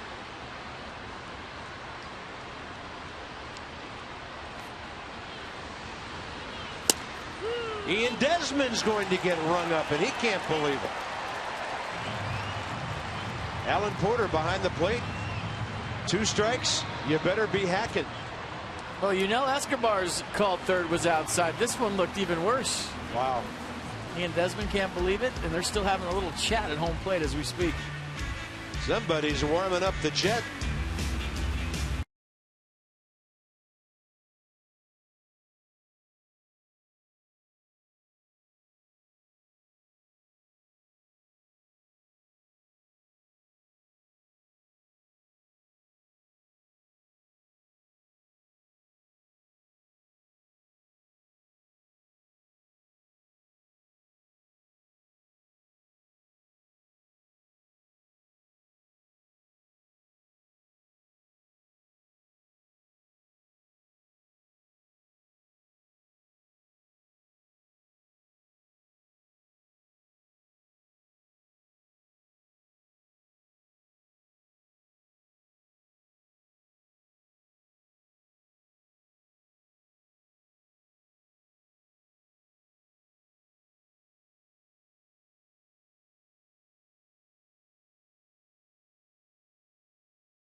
By Mercedes-Benz of Arlington, Mercedes-Benz of Alexandria. 1-0 as we go to the bottom of the 6th. Ryan Zimmerman 2 for 3, solo home run.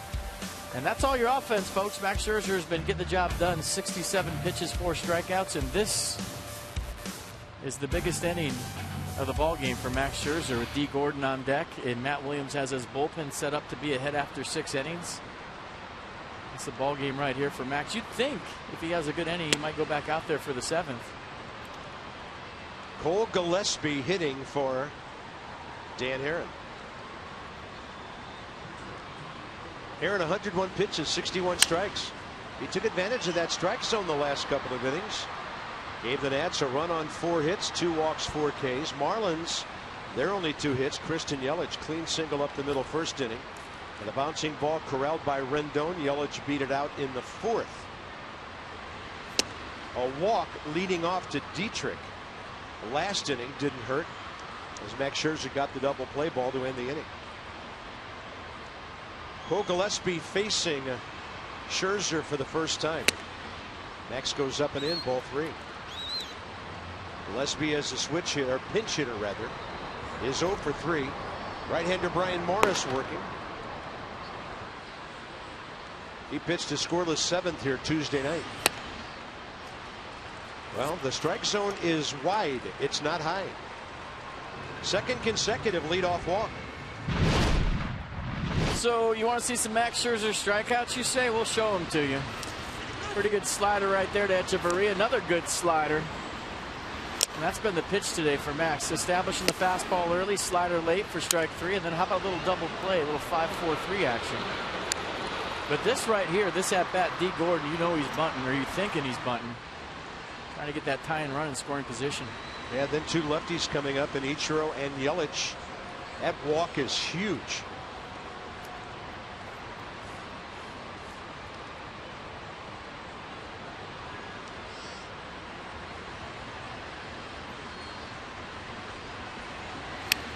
He bunts it in the air. Ramos just can't get there. Wilson spotted it pretty quickly. Just a little too far away. That would have been a gift. How many times you see guys that are really good base hit bunters have trouble with the sacrifice? And the reason that is they're not used to squaring around so early. When you base hit bunt, you square around late, it becomes part of your repertoire. When you square around early, sometimes they just don't feel comfortable.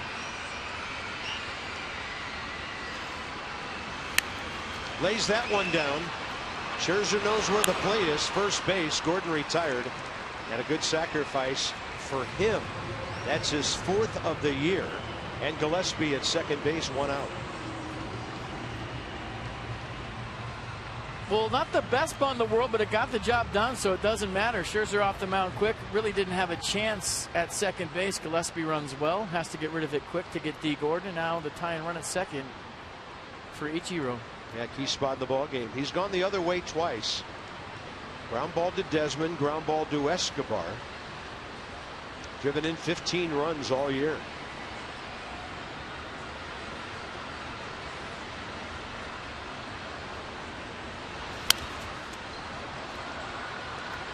Tried to ambush him, and now see if Scherzer goes to that slider. He's been working the right-handers. Ichiro's so well at covering the changeup away. He just keeps his bat in the strike zone so long. You feel like the slider's the pitch here on the inner half. 1 ball, 1 strike. Big key here is if you get Ichiro, then you can decide whether or not you even want to pitch to Christian Yelich with Casey McGee behind him. A guy with 2 hits.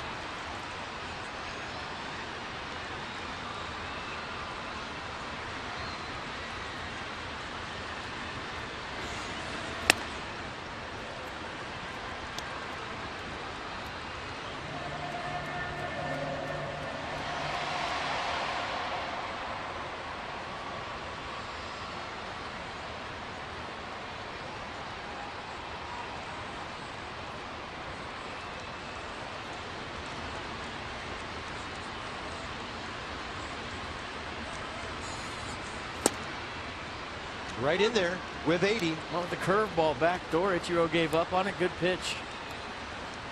And the difference between the Scherzer slider and the curveball is just addition and subtraction. It's the same as a slider. He just takes a little off it. Usually 79, that 180. Nice pitch on the Mercedes-Benz pitch track.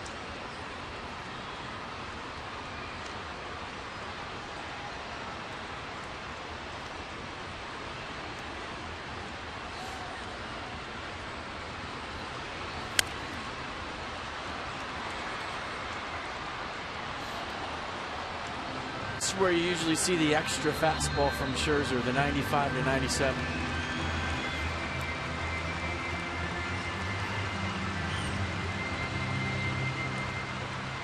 I thought it was amazing last night when Ichiro doubled, and it was his first of the year. He has 3 triples, 1 home run.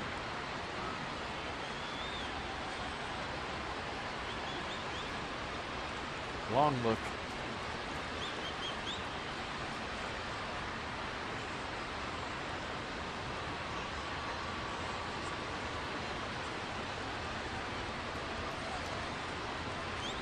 And another. 2-3 shakes. I think Max wants the fastball. And Wilson Ramos calling for something else. And if you remember the last few starts when Max has gotten into trouble, it's been with the slider.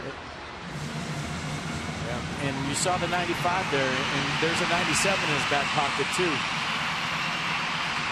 But a tough guy to strike out.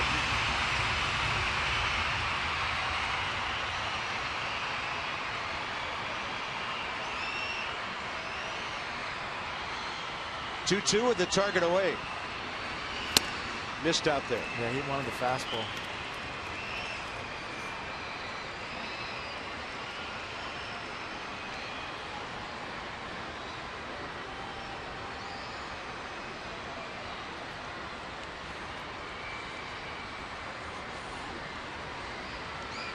Payoff pitch with 1 out. And the breaking ball stays outside. 2 on. A pair of walks, 3 walks in the last 2 innings.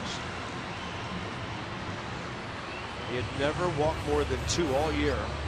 And so that streak comes to an end. Yeah, but that one right there, that, you know, you have a Hall of Famer up with 2,900 hits, and you're not going to throw one right down the middle. So he pitched carefully to Suzuki, but like you said, Yelich with 2 hits on the day. And the matchup of the day right here. Trying to get a ground ball, but a tough guy to double up because he can fly.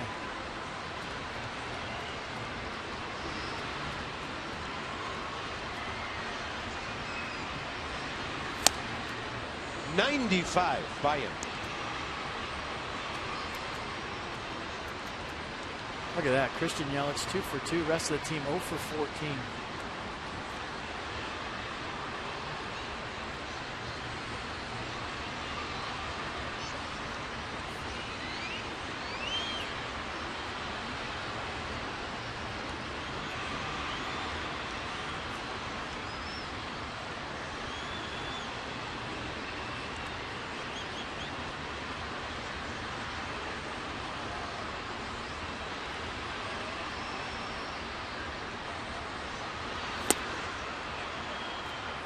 No swing, says Ben May.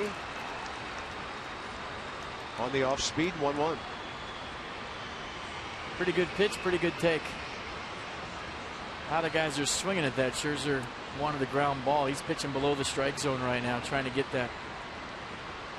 Yelich hits a lot of balls on the ground. He's bounced into 5 double plays. That bounces into Ramos.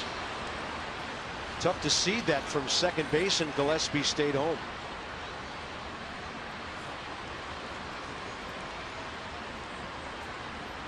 And just a glove save and a beauty by Wilson Ramos, or was it Alan Porter? A little help from Mr. Porter back there, I believe.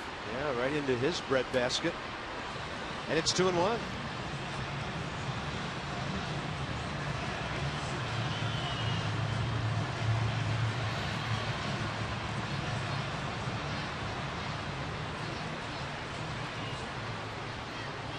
Tell you what, Wilson Ramos and the Nats very fortunate that had Alan Porter in this part of the game.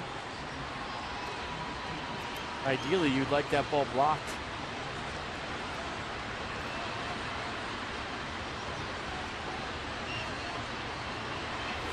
Scherzer with a perfect fastball at 95.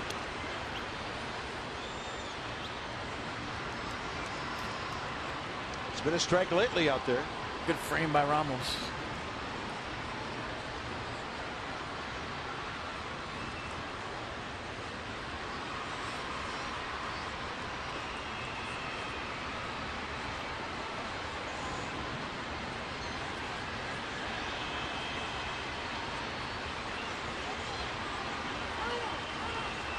Time given right at the last second.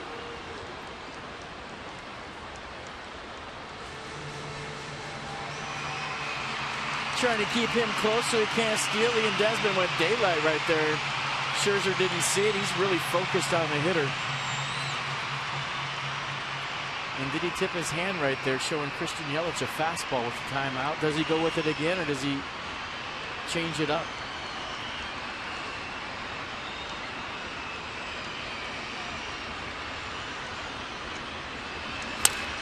Bouncing ball, should be 2. Desmond turns it, and a big pitch, the biggest one of the day for Max Scherzer, right after the hitter got timeout.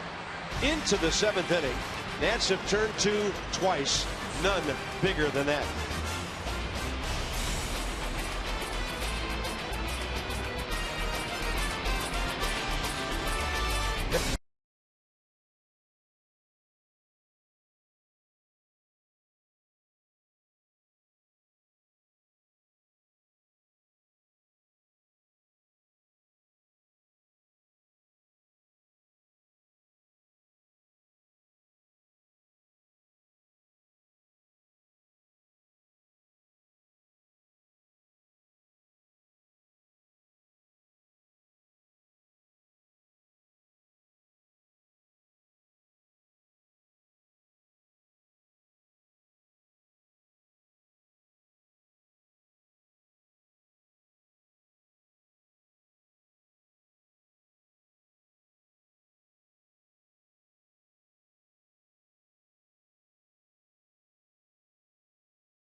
Disguise for Max Scherzer and the Nationals, because Christian Yelich saw a fastball.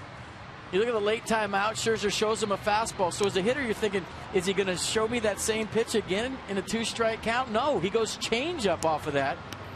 And it looks like Yelich bet fastball and he was out front, and Scherzer gets the double play. And you see the intensity for Max out there. But, you know, as late as that timeout was, and maybe Max not a real big fan of it, it worked in his favor as they changed up the pitch. They went with a changeup and they got the 4-6-3 double play. Huge to end the 6th in a 1-0 game. I just wish I could hear the play-by-play that Max did while that ball was in motion on its way out to second base. There might have been a few beeps in there. Cole Gillespie stays in to play center field, and Christian Yelich moves over to left. So Derek Dietrich out of the game here in the 7th. Pitcher spot number 6 for Miami. And that's Brian Morris against Wilson Ramos. A good fastball average in 95, slider, and a cut fastball at 89 to go with it. Morris came in 7th inning, walked to batter Tuesday night, but got a scoreless inning. He got Taylor, Moore, walked Rendon, and retired Escobar.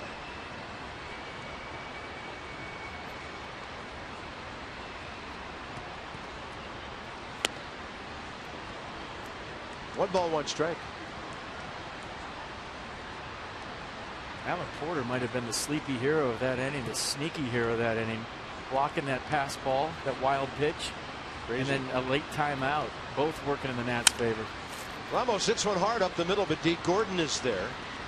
7th inning underway. Taylor and Scherzer the next 2. Greatest giveaway ever. There it is. Jason Worth Chia Pet, first 20,000 fans. You get that August 5th against the Diamondbacks. Jason agrees. 7:05 start. Visit nationals.com to purchase your tickets today. I think they have to have a Danny Espinosa Fu Manchu next year on the Chia Pet. What do you think? With a cowboy hat. Yeah, there you go. Now to do, checking it out.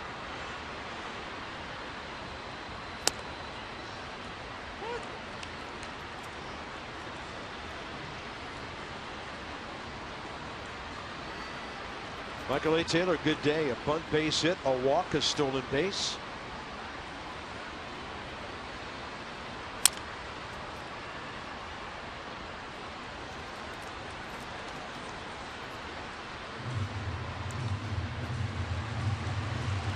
His defense has been spectacular. Made 3 errors all year.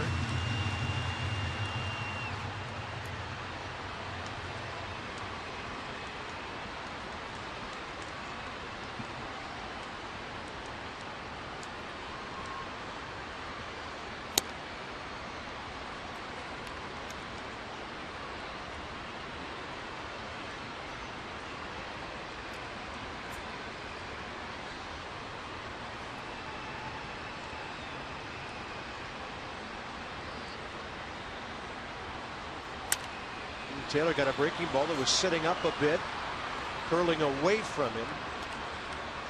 Michaels had a good series. 3 for 7, a homer, 2 RBIs, and 2 walks. You see him doing that with his top hand. He's telling him, get on top of that baseball. Got under it just a hair, and that was the difference. And that's why he's been so good lately. That just direct path to the top half of the ball, creating tons of backspin. Short swing. It's one hard. Oh, that's off of Gordon. He appeared to have it, got away from him, and Taylor's aboard. How do you score that one? I don't know. I'd have to look at the hop, maybe. Looked like it was going to be caught on the fly. Or did it take a short hop? I don't know. It looked like a line drive. Nice short swing. That's exactly what we're talking about. So good 2-strike adjustment. Little short hop in there. Gordon can't come up with it. I got that as a hit. They have put a 5th hit on the board. Michael A. Taylor's 2 for 2. And he likes to go on the first pitch. And they're thrown over. So Scherzer steps in after failing to bunt over Taylor last time. That was in the 5th inning. Michael A. walked, stole second immediately. And then Scherzer, trying to get him to third, bounced into a 2-5 fielder's choice. Lays that one down nicely.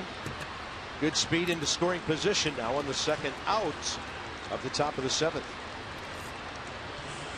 6-1-4 if you're scoring. Top of the order, Anthony Rendon.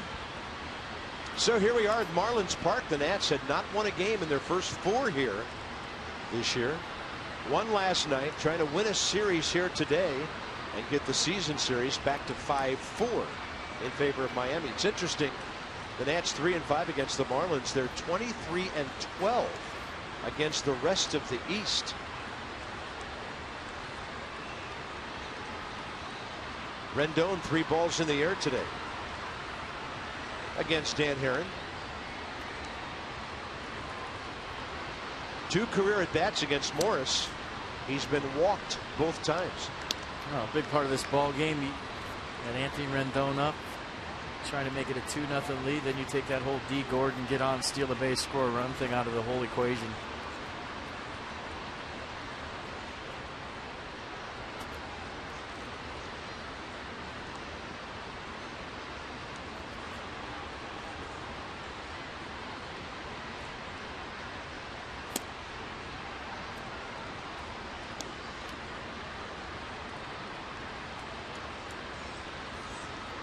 Escobar 0 for 3 today, waiting.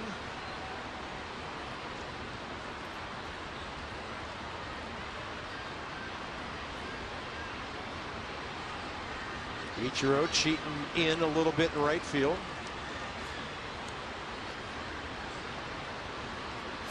Rendon up the middle. Ball hits the mound.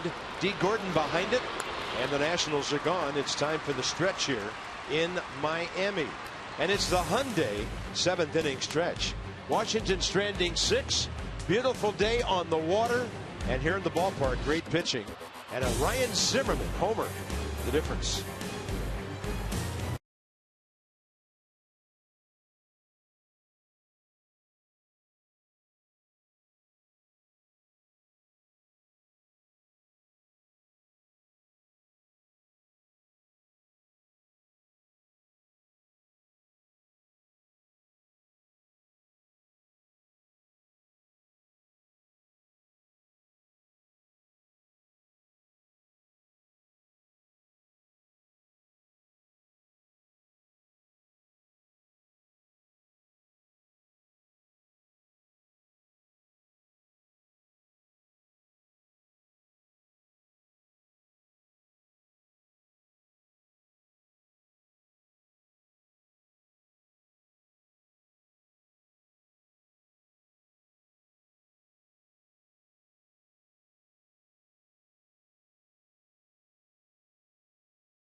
Nationals and may not be reproduced or retransmitted in any form. And the accounts and descriptions of this game may not be disseminated without the expressed written consent of the Washington Nationals.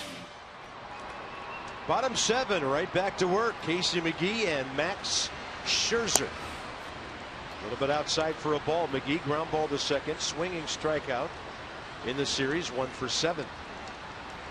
Scherzer, that was his 87th pitch.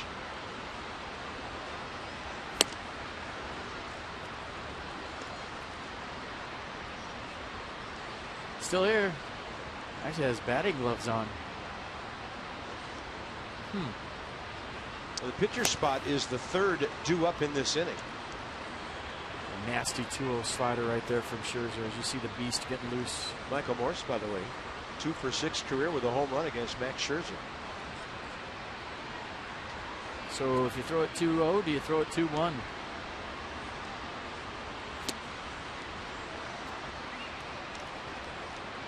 Max has walked a season high 3 today.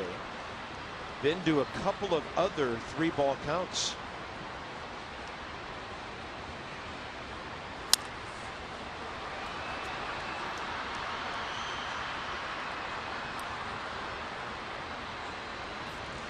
Matt Thornton, Aaron Barrett for the Nats. Marlins are warming up Mike Dunn again out in right field. You see, this pitch right here coming is where big ballpark has its benefits for Scherzer. I mean, maybe you throw a slider, but I'm thinking fastball and see how far he can hit it. In this ballpark that plays huge in a one-run game in the seventh, most ballparks right here, it's not guaranteed 3-2 slider with a guy with a little bit of pop. I mean, you're not guaranteed a 3-2 fastball. I think they'll see another one. Let's see. Lined hard. That was 88 on a slider. And Casey McGee's the tying run aboard. Third straight inning. The Marlins have had their leadoff man on, 2 walks and now a hit. And now you got a guy in Prado that can handle the bat. So we'll see what Dan Jennings does right here in a 1-0 ball game. Obviously going to pinch run for McGee. That's step number 1. And then you got Prado in the batter's box. You can hit behind a runner. He can bunt. He can hit and run. So a lot of options right here for the Marlins skipper in a 1-0 ball game, bottom of the 7th. That's infielder Miguel Rojas, pinch running.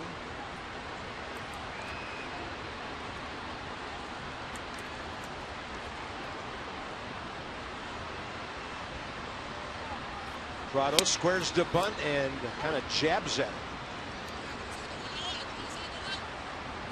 Miguel Escobar is yelling at him too. Right in his face, having a good time. Screaming at him. Like, bunt it to me, please. So it's Justin Bour, not Michael Morse, on deck for the pitcher. Escobar creeping in. And then Prado upset with himself. That was a huge part of this ball game. He tried to get the tying run and scoring position, and a guy that's known for handling the bat, but not known for sacrifice bunting, is asked to do it right here, right now. Escobar came running all the way in after that bunt foul, had a few words, and Prado ignored him. 0-2.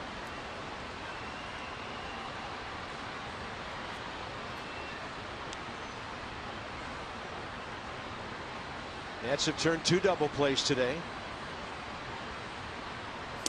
Front door breaking ball. It stays inside.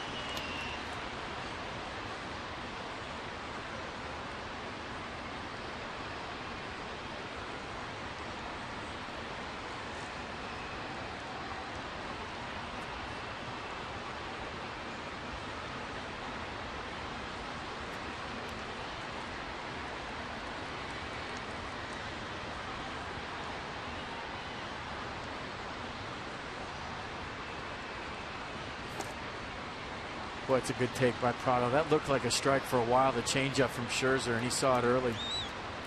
Now he's getting back into the count.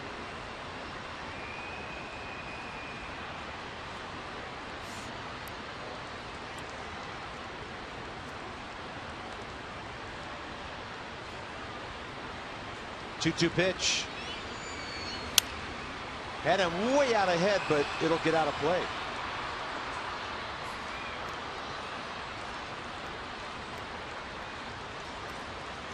Pitch number 99 coming from Scherzer, and that slider's starting to flatten out a little bit. That tells me he's getting a little bit tired.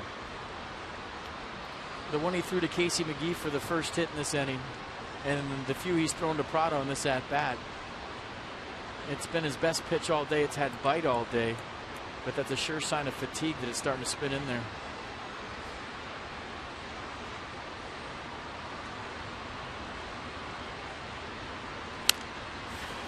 Prado, a tough guy to get the ball by.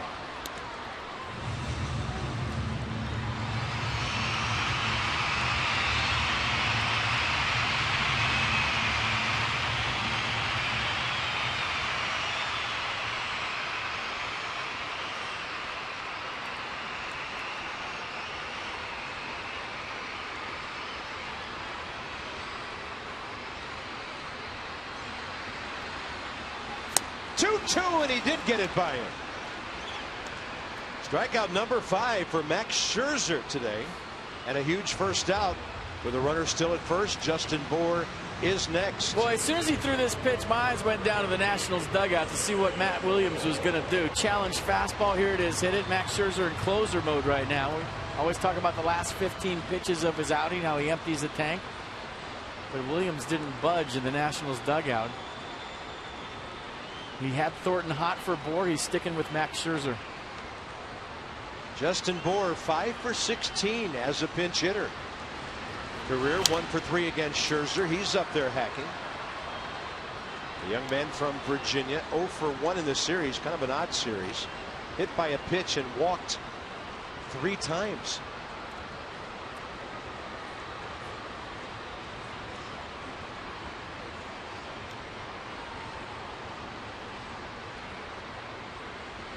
Ramos moves to the outer edge. That's a strike. Not where the catcher was set up, but it got over the plate. Bohr had to be looking for something else. The fastball right down the middle, knee high. Good pitch. Looking for a ground ball.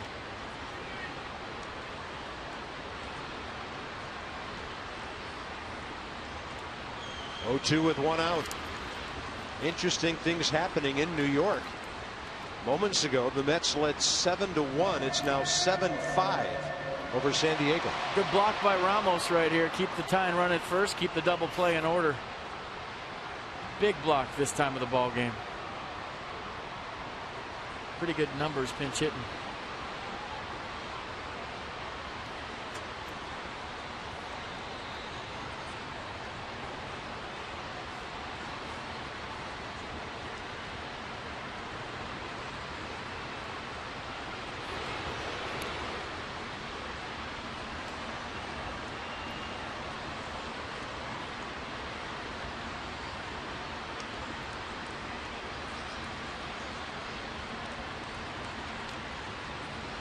One and 2 with 1 out.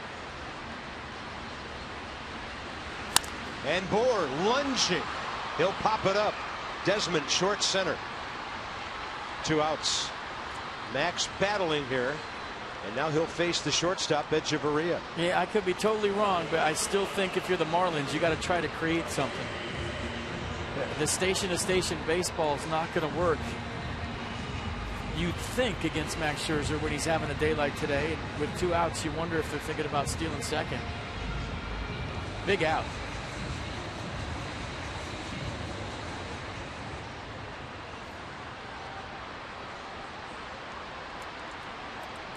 Echeverria 0 for 2 today. Swinging strikeout and a ground ball.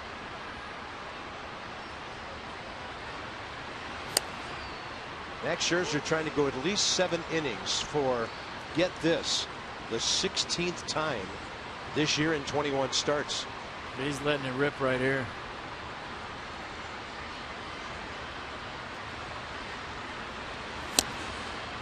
Yep.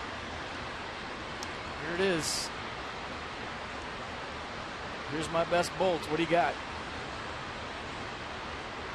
And you see him get right back up on the mound, and let's do this.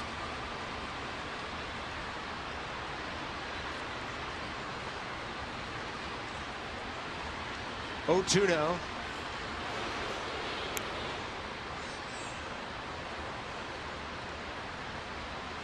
To even mess around with off speed after you've thrown a couple fastballs by someone.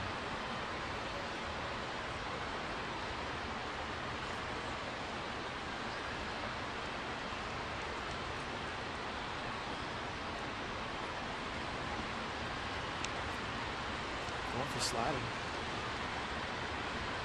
Probably wants to bury it. Oh, that's a fastball. Ramos makes another great block. Good recovery. And then the runner actually manages to stay on the bag as Rojas goes to second on what appeared to be a wild pitch. I think Matt Williams has another question, and that's, did he stay on the base? Yeah. And was the tag kept on him? We've seen this a number of times this year where guys pop off the base. And I think they're going to look at it. And that's quick. Wilson Ramos got to this ball quick, made a good throw. And did he stay on the base, I think, is the question, or did the throw just flat out beat him? Let's all take a look together. Did he pop up? He hit Was the he bag. off the base? Right. I don't think so. I think he kept his toe on there. What do you think? It looks like he stayed on.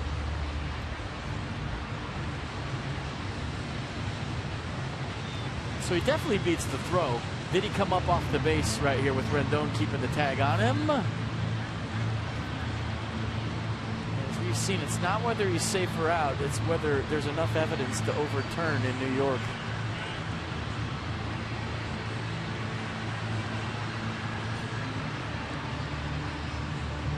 And it's usually got to be a lot of evidence.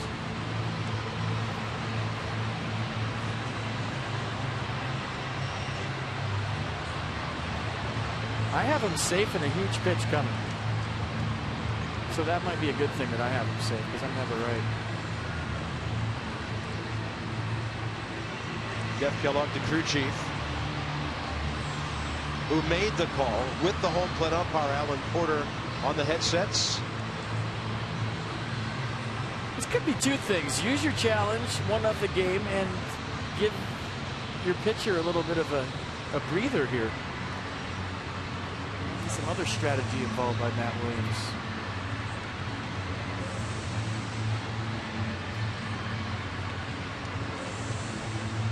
You don't want to give him too much of a breather. They're taking a long look at this one, huh? They are.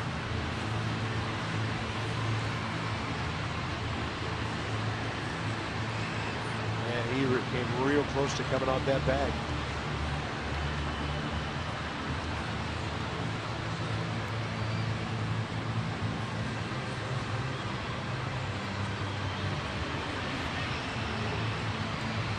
See, I hope eventually with this replay that Major League Baseball opens up the conversation that's going on right now with the umpires so that we don't have to sit here and guess. And they just play the audio for everybody at home to hear. And just full-on transparency from New York to their headsets on the air. Hey, we're taking another look at it. We need a couple more angles. Hold on a second, guys. Yeah, okay, we're here. We're waiting.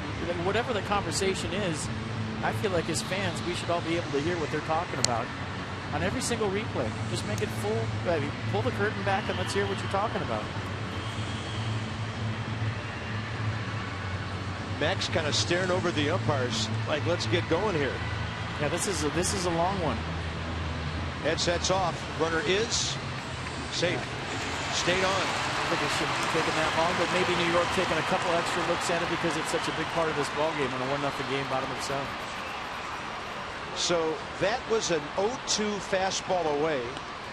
The count's 1-2. A slider, I think, maybe. Okay, I thought it was a heater. In the dirt. Hung on to it a little bit too long.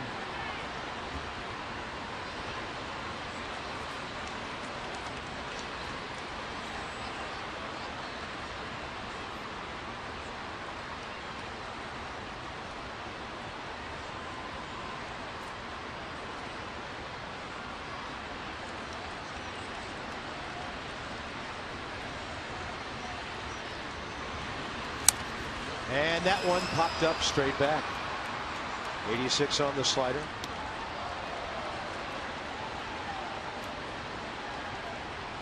.109th pitch coming. Started the inning with 86. If you got it in you, I love the letter higher above fastball right here. The express, whatever you got left in the tank, elevated. Still got some pitches to play with.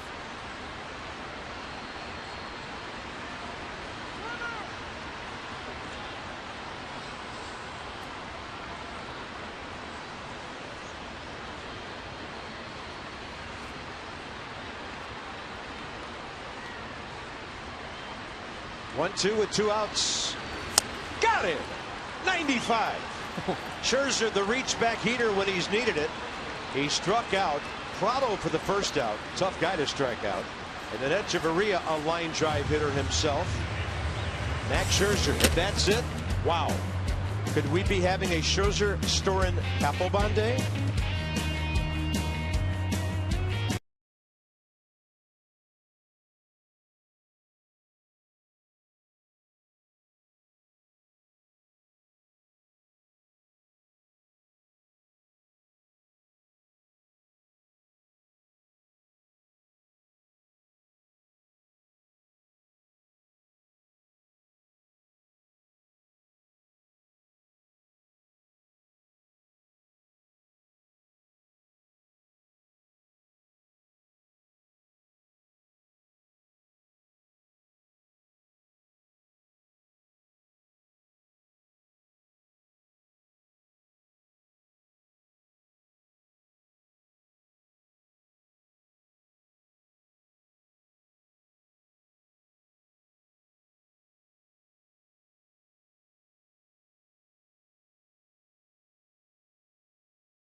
the second inning, then Max Scherzer's thinking that's all I need. Well, it's turning out that that's all he needed. And he goes Macho Man baseball with a 95-mile-an-hour fastball past Echeverria with a tie-and run on second base. And you see the reaction from Scherzer. Closer mode, empty in the tank. I got this, all the cliches, but he is so much fun to watch. And I don't know that there's anybody tougher in baseball with the game on the line than Max Scherzer. Definitely a guy you want pitching Game 7. Justin Bour stays in, plays first base. And Mike Dunn takes the mound. 44th appearance, 4.26 ERA. Lots of walks in 31 2/3. Got to make him throw strikes, but he's got an electric fastball, 95 with a little run to it. And a slider at 87, but he throws 40% of the time. Yunel Escobar, 2 for 5 career against him with a run batted in. Escobar, 1 for 5 last night. 0 for 3 on Tuesday and trying to bust up an 0 for here today. Marlins have pitched him as well in this series as anybody in baseball has all year.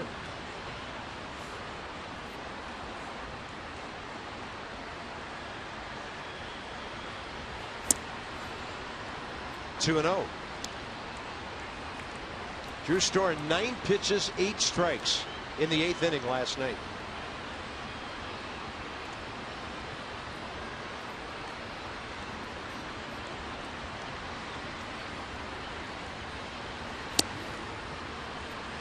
That ball misses. 3-0.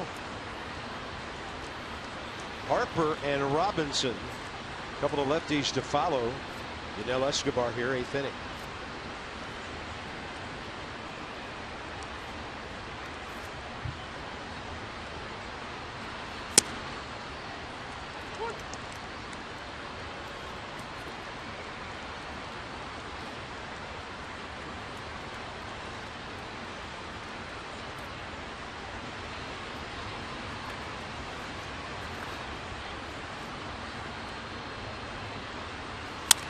Up the middle, and Dunn spears that for the first out. Cheer on the Peanuts as they begin their second half push and try to fight to secure a playoff spot. Visit the Fitz August 1st and 2nd for Goonies Night and Mike Cameron's induction in the Hall of Fame. For all your tickets and promotional information, visit PotomacNationals.com. Carter Capps, if the inning continues past the left-handed batters, and evidently only one lefty, Harper, because Worth is on deck to hit for Robinson. So Carter Capps bounces up.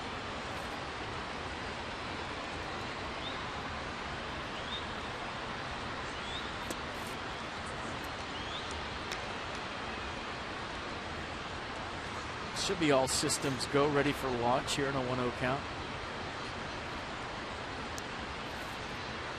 Rice has a career homer against Dunn, 2 for 14 overall. Oh.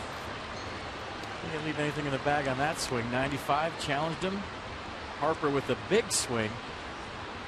And Dunn with a good pitch. Controlled violence.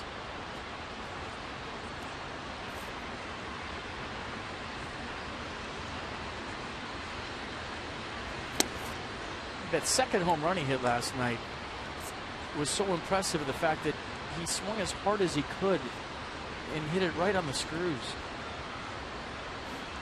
You know, this year in his 29 home runs, I'd say about 10 or 12 of them he just kind of smoothed out. That's been the difference in his swing. But last night he just said, I'm going to hit this as far as I can, swung as hard as he could, and caught it.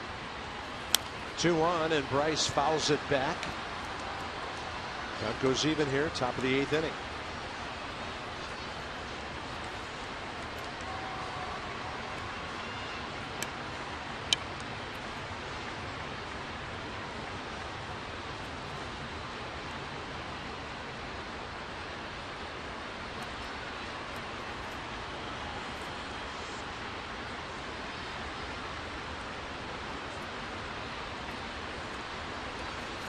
Harper takes it right in there. 2 down. Dunn with a serious heater, and he'll face Jason Worth now, who will hit for Clint Robinson. Be sure to text Masson's word of the day Outback to 29292 for your chance to win a meet and greet with the skipper, brought to you by Outback Steakhouse, where there's no worry Wednesdays. Menu is now available on Sundays.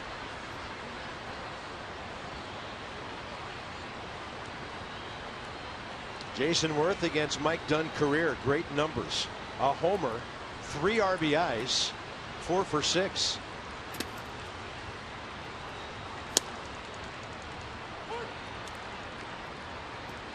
In the series, 2 for 8 on his return.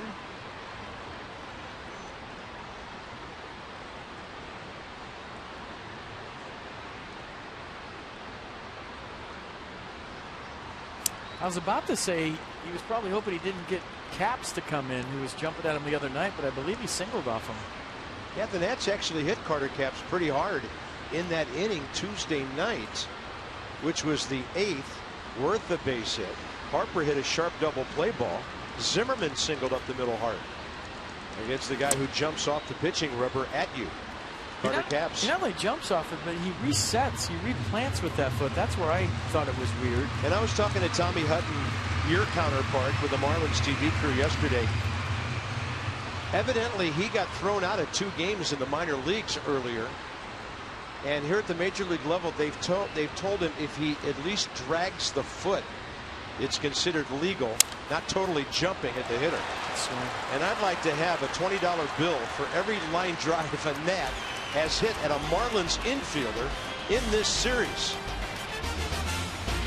Here comes Storm.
Baseball on Masson, brought to you by Land Rover. Above and beyond. Somebody having a tough day here in Miami. A lot of hitters had a rough one against Max Scherzer. Well, number one, you know he's always going to compete, but when he's got his A stuff like he had today, it's going to be a rough go for any ball club. I thought his slider was as good as we've seen it this year. But the big pitch was the challenge fastball to Echeverria with the game on the line, basically. And it's always your favorite part about the Scherzer starts. He got some help from some double plays. He pitched to contact more than we've seen him this year. But that pitch, well, pitched to Prado big, and this one right here. And you see the Scherzer react. Love to watch him every 5th day. And like I said before, who's better with runners in scoring position than Max Scherzer?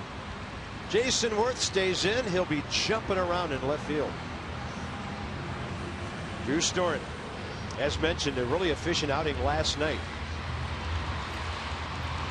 In the 8th inning, he struck out D. Gordon, grounded out Martin Prado, and then struck out Christian Yelich. He'll face one of those guys here, Mathis, Gillespie, and Gordon.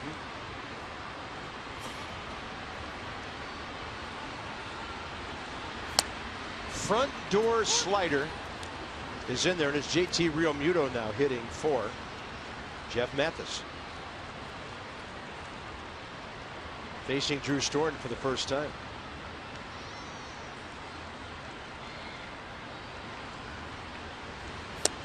Starts him out with 2 sliding in. Solid numbers the last 10 games, said Captain Obvious. By the way, I dig the Captain Obvious in Matt's Park. He makes me laugh every time we show him. 0-2. Then he goes with the fastball. How hard did 95 look after those 2 hooks? I think it looked hard regardless. I mean, Drew Storen with a 3-pitch see, a first pitch slider, second pitch slider, third pitch fastball, mid-90s. And check out those numbers since 2014. Drew Storen, 1.35 ERA. Yeah, guy ahead of him was on a World Series team last year. And the guy behind him might have the nastiest stuff in baseball with the Yankees. First pitch fastball to Cole Gillespie, who also faces Storen for the first time.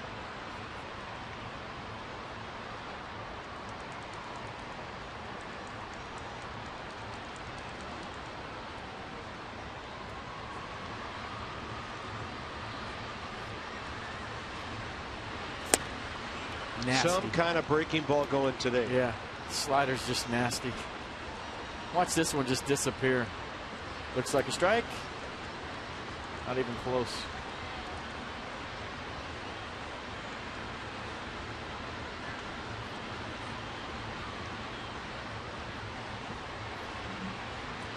And on 0-2, one that's even worse for the hitter.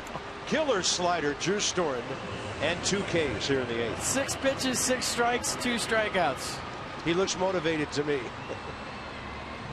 I mean, the slider deadly from Drew Storen.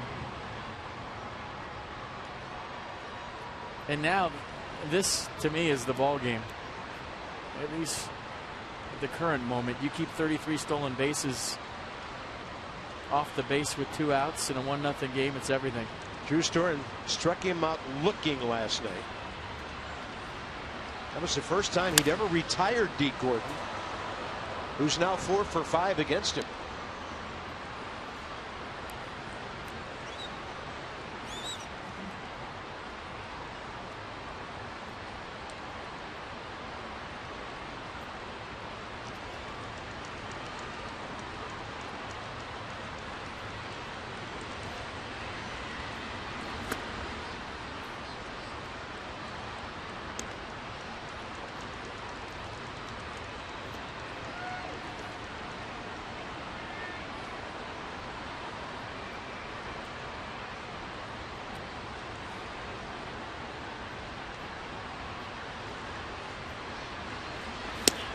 And then Storen takes that slider, just brings it in from outside. Seems like he can put it wherever he wants it.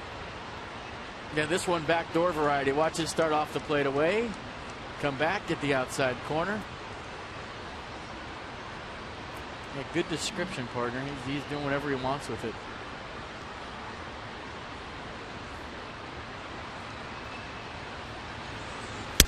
Busted bat.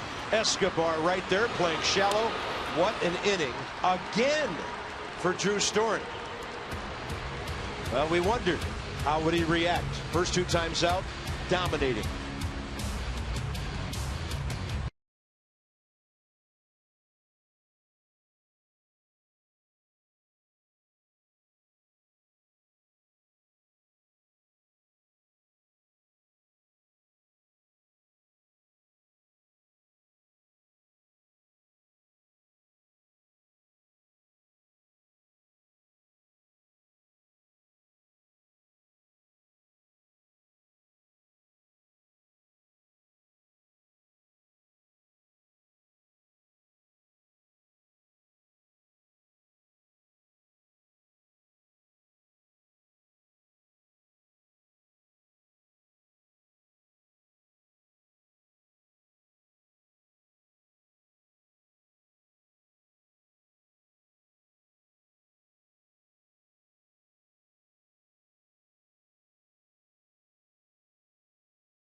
Ryan Zimmerman leading off, top of the second. Coming into that at bat, we told you 302 career leading off any inning. Jacked one out of here. A double later on a ball he hooked inside the third base bag. So he'll lead off here in the top of the ninth, and Ryan having a good series.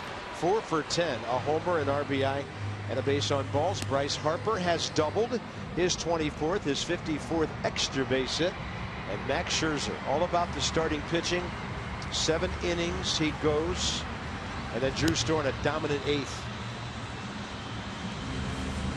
A.J. Ramos, it took him a while to close out the Nats here in a 4-1 game when he walked 2 and gave up a double Tuesday night.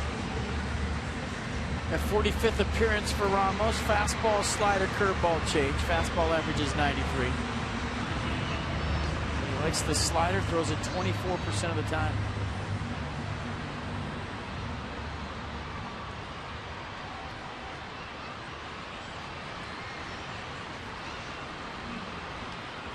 Zimmerman 4 for 11 career with a home run and 3 RBIs against A.J. Ramos with a base on balls. That's trying to tack on a run here. But how about Jonathan Papelbon set to make his debut as a Nat in a 1-0 game if it stays like this, and a potential Max Scherzer win, and a potential win for his new ball club. No pressure.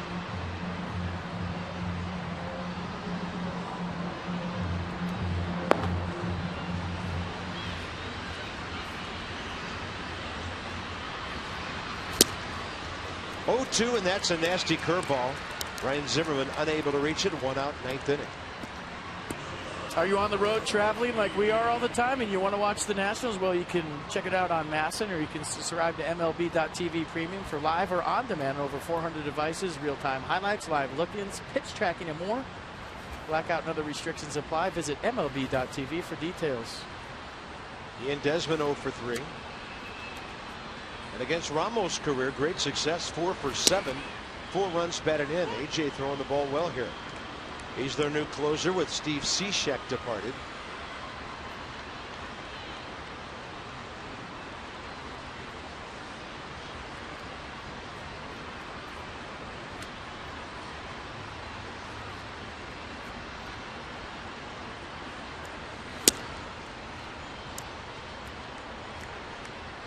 One. They're in the bottom of the 8th in New York. Actually, the end of the 8th inning now, 7-5. The Padres need a couple to help out the Nats. 1-2 to Ian Desmond. Matt Williams Ball Club a 2-game lead, hoping to take at least that to New York City tomorrow.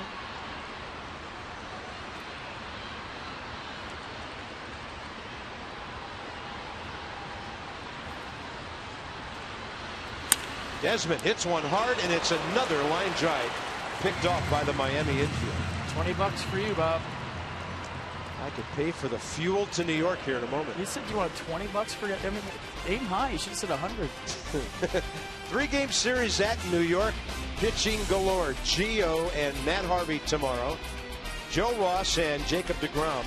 Also a night game on Saturday. And then Jordan Zimmerman and Noah Syndergaard on Sunday, before the Nats come home to face the Arizona Diamondbacks. The Mets up 7-5 against the Padres in the bottom of the 8th. Some guy with glasses for the Mets pitched the top of the 8th. Goggles? Yep. Cleapard, something like that. He's now been the property of both teams in New York. That's right. Wilson Ramos 0 for 2.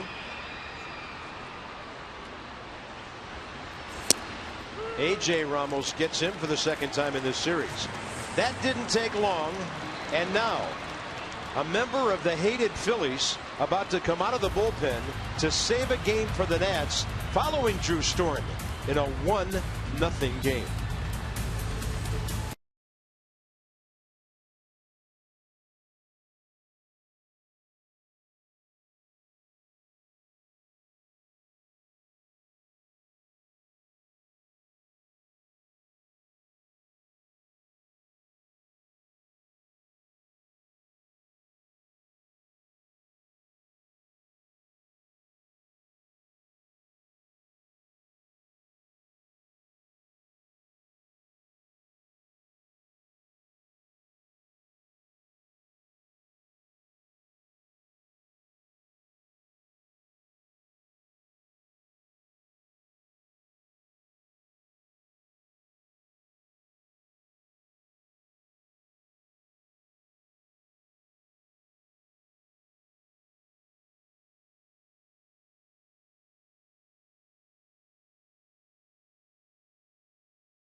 Drama to go with it. Well, maybe more than a little bit.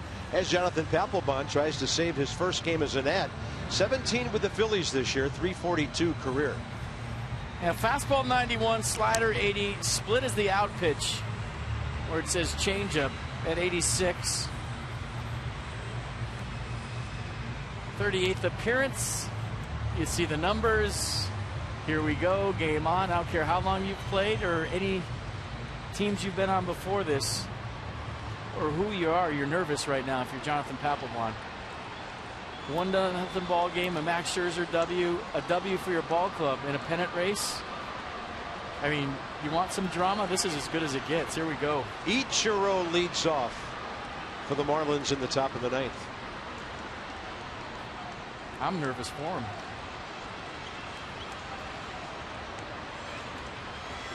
.34-year-old right-hander.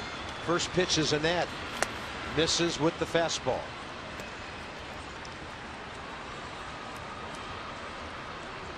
So Ichiro 3 for 8.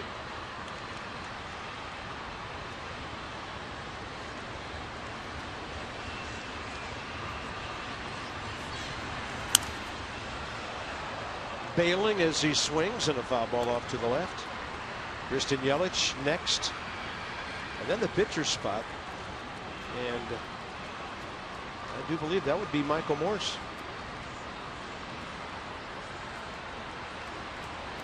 The Dodger? Brave? Marlin? 1-1 pitch. Ichiro swings and misses at 92. He gets you to 2 strikes. There's a number of things he can do to you, this guy. He likes to go with the split. That's his out pitch with 2 strikes, but his fastball is deceptive. And you've seen it in Philadelphia where guys are swinging through 91, 92 because of the way he stays close. Comebacker. He's just going to run over and tag Ichiro, and then he's going to throw it. Ichiro peeled off, leaving the lane. And then Papelbon threw it over to Zimmerman. That was interesting. That was weird. Save our hearts and just throw it next time. Yeah, my heart's in my throat here. He was going to tag him, and it's like an option play in football. He's reading the defensive end. He decides to pitch it at the last second. Jonathan Papelbon making his first out as a national closer. A little interesting. Nicely done. 1 out. Leadoff man out. That's all that matters. Here's Christian Yelich. He's had a good day, 2 for 3 against Max Scherzer.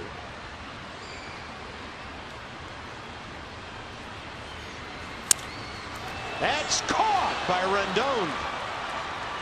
That's about time. One of those goes the Nats' way, and Anthony Rendon elevating well. 2 outs. Next up, Michael Morse. Well, you know Michael Morse has one thing on his mind. He's not going to get cheated. He's got the driver out. It's a par 5, and he's going to swing as hard as he can for 3 swings here. Matt Williams trying to set up his defense and hold on. 1-0.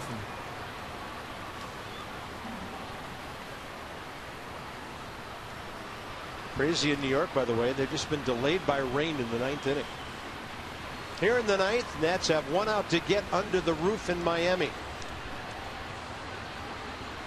A former Nat against a brand new Nat. And Papelbon shows Michael the breaking ball low and away. It's been a tough season for Morse. He's had a finger that's bothered him. .214 batting average. 2 for 9 with an RBI as a pinch hitter. 2 for 4 with a home run against Papelbon career. Sees another soft one. It's popped up right side. Ramos over and can't get it. He would have had to dive over the steps and down into the dugout. That was just unreachable. Security guard kind of got in his way right there. I don't know if he'd have caught it without the interference, but watch the security guard in the Nats dugout look at the ball when he really should be looking at Wilson Ramos. And then Ramos goes for it the last second. I don't think he would have caught it either way. Still weird. When in doubt, head for the tunnel. 1 ball, 1 strike.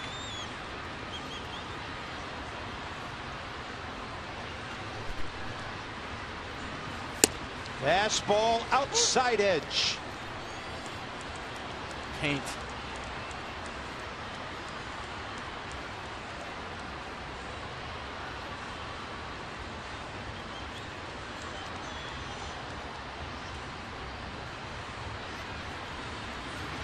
Michael Morse, a swing and a miss. The Nats win it, and they win the series.